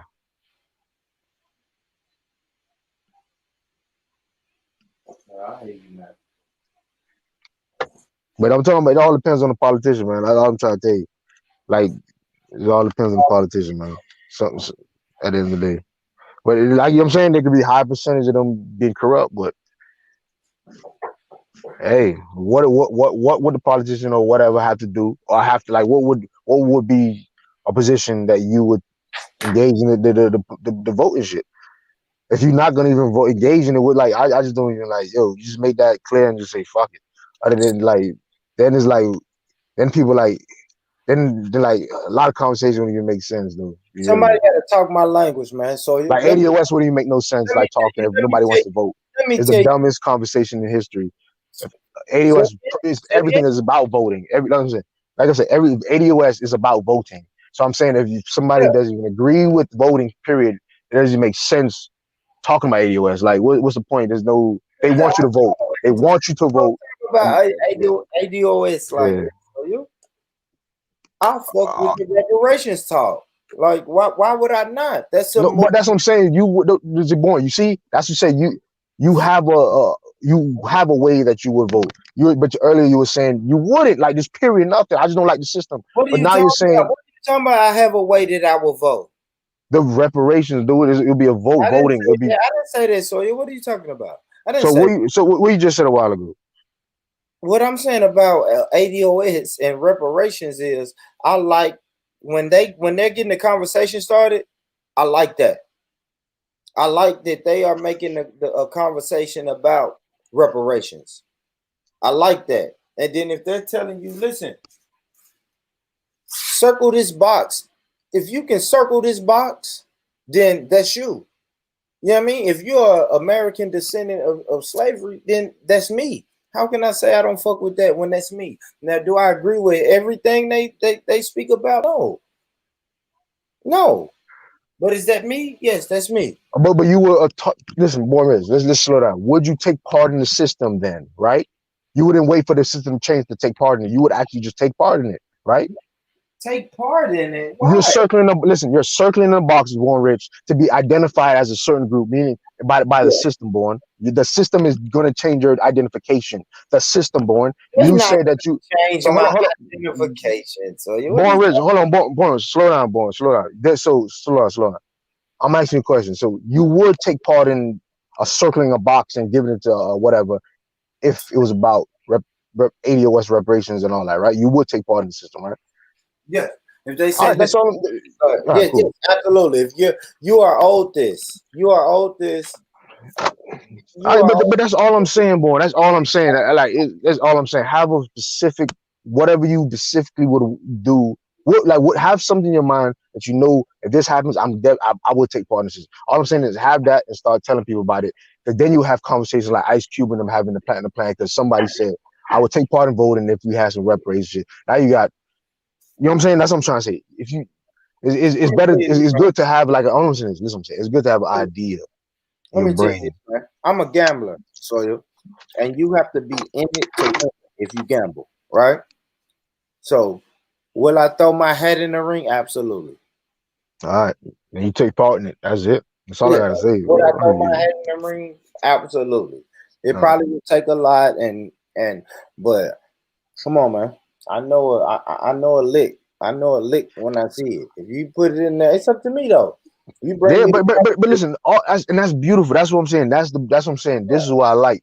Like it's not no pride. Or no, it's just like yo, if it was right, I would. But earlier I'm saying you said no, I don't like the system, so I wouldn't. But now I'm saying now you would if it was something you like. yeah, but That's all I'm saying. it's highly unlikely. But Well, I agree with that. I agree with that. I ain't saying that.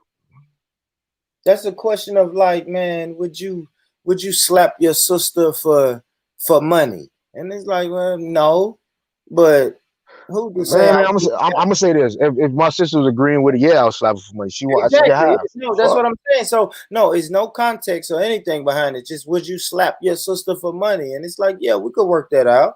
I could thank you. I could make a deal with my sister where we split the money. I'm not gonna slap you that hard. But this is That's how much it's gonna take for me but to that's vote. but that's disingenuous how you set it up. It wasn't even like that. I didn't say that. I'm not even saying that. You heard me give you explanation after explanation of how something's beneficial for somebody and they take part in it. And then you were still saying, no, I wouldn't do it. It's like saying, even though my sister said she'll take half of $1,000,000 if I slap her, you're saying, no, I wouldn't even slap her. But now you're saying, yes, I would slap her. That's what I'm trying to get at. If we It's are not even clearer, been a sweet deal. What I'm saying is why oh, we're voting and participating, and it's not a sweet deal. We haven't worked out the logistics to make it sweet for me and my sister. Do you understand what I'm saying, Sohail? Like, Yeah, no, but I know, has not but been we, said. but When we, you we, ask we me, oh, listen, no, what I'm saying is, Sohail, when you ask me just straight up, hey, hey, you should vote, and I'm like, no, fuck you. did And I then say you straight up should vote, born? This is what I'm saying. You put it saying, should I straight up you vote? I'm saying I keep bringing up. I give you analogies of people making money, this getting trades, clubs, all this other shit. I'm talking about, and I bring ADS, and it's like I had to bring up all those for you really to get in your brain where, damn, does this nigga really sound? It's like that's what I'm saying. I don't even know. It's I think the level. You probably see me as that type of person who's just gonna ask you, should you vote? When I don't even what, nigga, I'm talking about would you vote in your interest? And like we had, like how many people on your panels, your homeboys say the same? They talk about the interest, voting on interest, this, that. Yeah, this, that. Like, come on, we ain't asking. Nobody's asking you should you just vote willy nilly, just vote. No, man. Like, no. Like, should be a reason for you voting. All I'm asking, what is your reason for it? But you having a reason to vote. That's what I'm trying to get at. There's a reason behind it. It's not no like my and we skipped over one thing. We skipped over like family members. You gave your family members talk about they weren't in the political. My grandpa and my grandma had in Jamaica. Their station is the voting station. You had to go to their house to vote. You know what I'm trying to get at? That's how influential it is. My grandpa's diehard about politics and all that shit. Over here, so it was just like that. People we knew about. I knew about certain shit about the that type of shit. So it's like it's different for me. Maybe I have bias from that shit. You probably 100% right. I mean, indoctrinated maybe. But I'm just saying my experience was different from yours with the yeah, parents and stuff. I had to get that clear. different experiences, man. It's something that it's something I don't take serious, but I know people that take it serious, and my people take it serious. It's something that I don't take serious. You know what I mean? It's just something I don't do. Like majority of my family is Christian. I'm not Christian, but I know my people do that around me. Yeah. It But may. the funny thing is but the funny thing is you're saying though you would in the essence of the vote when you said it's like you saying you would be Christian if you see the right thing. That's all I'm saying. You would We vote never if it's better. know. I'm saying we can't call it. So we never know. I can sit right here. I can Dude, you stand just right said you here. would, my dude. Like, so now you backtracking. Like, this is what I'm saying. Like, I'm trying to follow some logically. So you saying now you saying you just I is don't know what nah. you're saying. So it's like you trying to pin me down to where All I'm. I'm saying is, dude, the opportunity to rise, you So vote. No, no, I'm man, trying to get it. listen. Bro, if you come, you listen, man. Get the movement moving. Get the movement moving, and then we'll see if I will vote. So I'm saying, so ADOS, that type of shit. I'm trying to give you. Get I'm the trying to give you. movement. Get the So, movement but this moving. nigga moving around. It's ADOS. So you just said yes, you vote for ADOS. So we got the answer, bro. I said I That's would vote for 80. I did not say I would vote for the ticket, bro. The ticket, like, dude, you literally just said you would circle some shit about the identification, bro. That what is that? You circle. Absolutely for the I check. mean, I'm all right, cool, boy. You I just playing understand that's a retarded now. vote, Like, but come if on, that's a man. vote, Like, listen, if that's a vote, that's a vote, bro. If that's a vote, then yes. I don't understand. I will vote for ADOS. No, I will vote for reparations. Are we voting for reparations? so Yes. so voting for reparation, voting born rich. I'm asking that question. Seriously, is that voting? Like, Yes, seriously. but it's beneficial. Thank you. I think Jesus is real, man. I think I'm gonna be Christian after today. Seriously, I think I'm gonna be Christian. Yeah. It's beneficial, man. Voting for reparations is voting, bro. That's all I'm saying. Yeah, voting for reparations is voting. Absolutely. Absolutely. If the movement is moving, yes. Yeah, yeah, If the movement is moving, absolutely. And when it comes to voting, you have to honestly think that you're gonna win. No. Voting for reparations is voting, bro. That's what we got to stay at. Remember, because then it focuses Would there ever be on the benefits. docket? And that Man, doesn't no. Listen, right? born. It's too much for you to even think like that already. We got to, you know what I'm saying? Stick to you. You finally got Exactly. to the So point that's what where I'm saying. You're trying to pin me down on the point. Yes, I would. I no. would. Now, So all without right. context, no. Listen, without context, you asked me, would you vote on reparations? Yes, I No, would. I didn't know. I said voting for reparations is voting. That's all I'm trying to get at. Yeah, absolutely.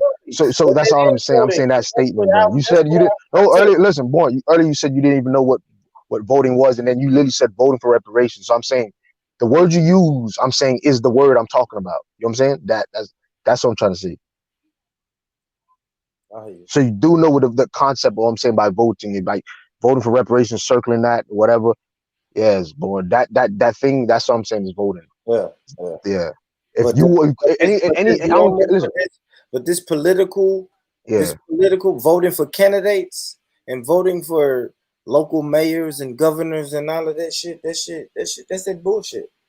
All right, cool, yeah, that's it bullshit. Man. That's it bullshit. If you're gonna vote, man. And you one thing, and you know the great thing about this stuff, don't do it.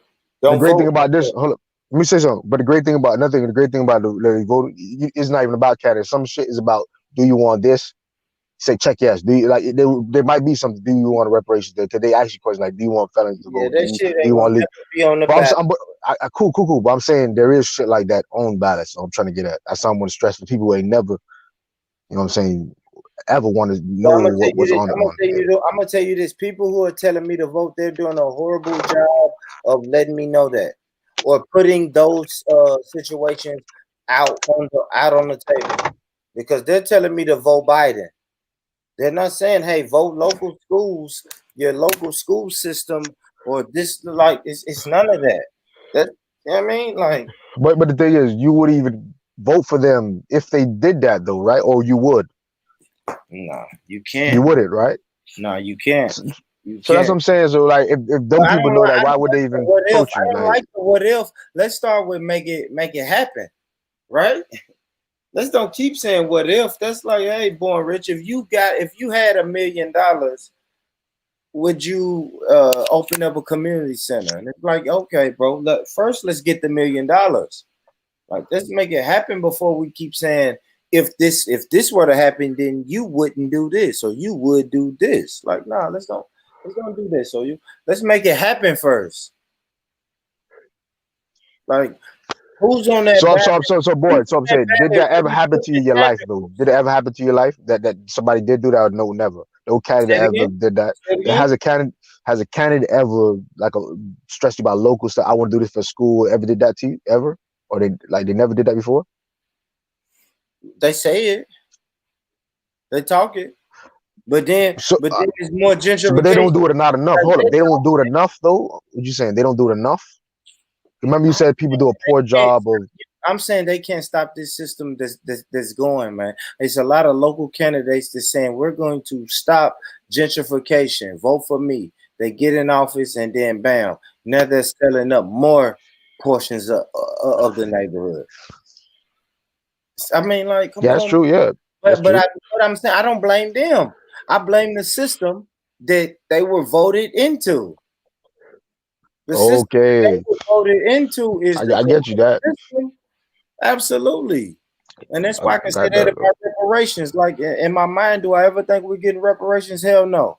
Right? Because I'm gonna with the prison analogy. That's like asking the prison warden, can you pay us for you having my uncle locked up? Like, no. You're not gonna get it, right? But so you would just circle a box, just a circle box. If a movement is really moving, and they say, "Hey, Born Rich, fuck with us. We finna get the reparations, man. Fuck with us." I probably would fuck with that. I would. Even if they say, "Hey, listen, my words. One day when I'm not part of like the street shit and all that bullshit, bro. One day I'm gonna do all this. But listen, man, I really think that you can do local shit in your community and not be doing the fuck shit, man. Like, I really do. I'm not even talking about governance. I'm just doing some regular shit, man. Regular shit, nigga. Like, I got one person I like. I seen a guy do this. He liked agriculture and build a fucking community garden, bro. I seen this, so I'm like, I want to do some shit like that, man. Yeah. That's what I'm saying. You'll see me, bro. One day, inshallah. You know what I'm saying? What they say, inshallah. Inshallah. And I think that shit we could do. You know, me and you, we go back and forth on voting, man. But we know most of the shit that we talking about doing and the shit that we want to do don't involve fucking voting. Like, if a politician gets in office that helps us out, I'm thankful. But if not, I'm gonna have to keep the shit rolling and do for self. You feel me? And all the ideas that I have that I want to do, If I want to do a community garden, I don't give a fuck who the local councilman is, really, until I may have to care when The somebody. permits, boy, the inspections, is it growing this way, growing that, bro? I'm an agriculture, but it's too I much. mean, It's yeah, red but tape like a motherfucker, bro. Like you, yeah. red tape Yeah, like a. but I'm just saying I don't have to vote. I'm just saying I don't have to vote, bro. I'm gonna go to whoever the politician is at the moment. But It's what if? Sorry, I'm saying I'm in that position, so it'll probably be it would be just like, oh yeah, you know what I'm saying. I'm just saying, oh, somebody like me. That's what I'm trying to get at. So when I'm in that position, do the little community shit. Boom, you got somebody in position. So it's like the red tape is like fucking nothing. What they do you're for voting for themselves. your interests, and ain't nothing Yeah, wrong that's all. with Yeah, that's what I'm that. saying. Yeah. That's ain't nothing. That's all I be saying, bro. That's what I've been saying too. Ain't nothing wrong with that. If you want to vote for your interests, go ahead because everybody else is voting for their interests. Now that's the game. If you want to play the voting and political game, vote for your interests, not on emotions and not on none of that shit. Vote for your interests, man. For real. I heard black people saying they was gonna vote for Trump because it helps them out on their taxes. Yeah, that Trump listen, bro. Trump. I don't know. But I ain't gonna lie though. I ain't gonna lie. Anybody who listened to you in the poll, anybody who listened to Born Rich in the past 2 weeks, gonna think Born Rich a prophet because of all this election bullshit going on. Niggas they just found out in Georgia they stole like they didn't even count almost 3,000 votes. Like 800 of them was like pretty much them votes boost Trump shit up to like 800 points or some dumb. Just know, boy. If you was watching Born Rich in the last 2 weeks, bro, he sound like a prophet. Don't get me wrong. I understand what he's saying, but bro, that's national fucking election. That's presidents. Please, guys, don't put that in your brain, man. Please think of the regular nigga that your neighbor. Don't think of these niggas in fucking mansions. Think of your neighbor. That's what I'm talking. Them people are actually city people, councilmen, mayors, and them type of like, yeah. But bro. I ain't gonna lie. I get what you're like. I just you heard what I just said, man. It's just fuckery, man. It's fuckery, but national elections, local elections, different. That's all you gotta put in your brain. Yeah, I'm trying to we'll say see, simple. man. We'll see, man. It's Maybe I'll different. do a show. I'll do a show about them, man. If we can get their policies and agendas up, we'll get all that up, and we'll do a show about that. We'll do a local election show where we'll talk about these candidates, their policies, and we'll break them down and we'll discuss them. There's nothing wrong with that. We can do that. I ain't no hater like that. If it's good people doing good things that y'all feel like we should vote for, then I'm gonna tell people, look, man, look at them. I'm gonna at least give them a platform. You know what I mean, I don't knock people in a political game. It ain't my cup of tea, but I speak about it But because I let me hear this. It's local, guys. So local means your city, the area that you in. Like I'm all I'm saying. Figure out them people, build from there, and then that should be like the how do we get to know those people? So yeah, let me ask you, tell the people how do you get to all right. know First thing. If you really wanted to go to know them, all right. This is what you're gonna do. Go find your city hall and find your city hall, whatever that is. Every day, every week they have a meeting. For example, it might be Tuesday, it might be Wednesday, or whatever Thursday. Find that thing. They will have to be there. Right now, they're doing meetings, I think, on live or whatever, so you can find the internet, whatever. But go to those meetings. They're there. There's questions. If you don't even want to do that shit, every week is crazy. Every week going to that or every other week is crazy. But if you do it every 2 years, go to your city hall or your library. Most of the times they're going to be there during the election times. You can meet them. You can know them. You can talk to them face on face. You guys, bro, you can Instagram shit. Some of them actually is not even the crazy thing. The first guy I met, a regular dude, I keep bringing this guy named Leon Hall. So this guy was just a FedEx guy, bro. He's been, like you said, worked FedEx, blah, blah, blah, X amount of years. So regular guy. I liked him, so I picked him. But his thing was about like entrepreneur and the young people type shit. Cause the man was like in his 30s.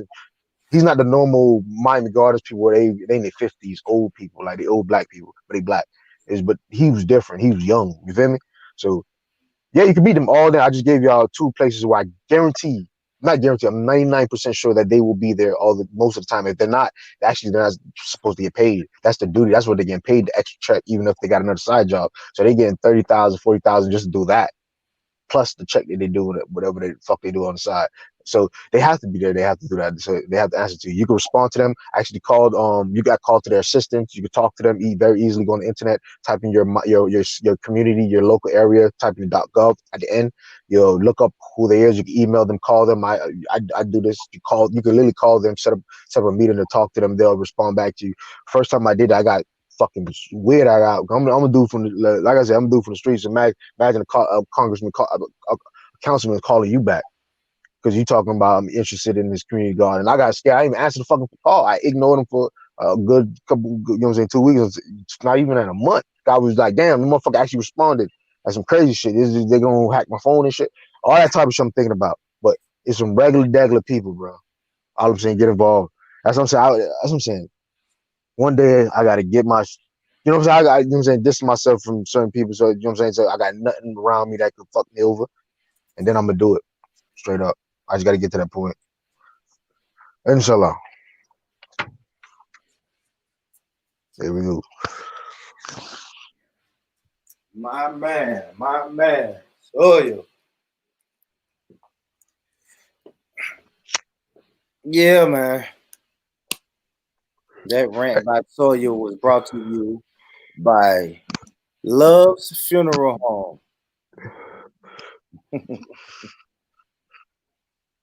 Yeah, man. Sawyer, good shit though, brother. Good shit, man, my brother. I'm finna take my ass to bed, man. I'm finna eat something and go to bed. Family, thank y'all for tuning in. Sawyer, thank you, man. Thank you for blessing the panel. Good conversation. Sawyer, next time that we speak, man, we not talking about voting, man. That shit is. Nah, this is just done. The reason why I'm bringing it up, I was shocked that I'm trying to do damage control. If you ain't peeping, you could have Yeah, easily killed my ass with that this shit that they had. The niggas they literally didn't count votes, bro. Like what the fuck? I'm not even worried about none of that, man. Yeah, I know, but I'm worried. I'm fucking around. I'm just joking. But all jokes aside, man. Let's be real with you. Life is short, man. We seen a lot of people dying. All jokes aside, I said, dude, figure out the fuck you love in life and do it. like life is short. I'm saying do it as a hobby if you have to. I'm not even talking about quit your job, do some crazy shit. I'm saying do it as a hobby, bro. Life is too fucking short. You need to be happy, man.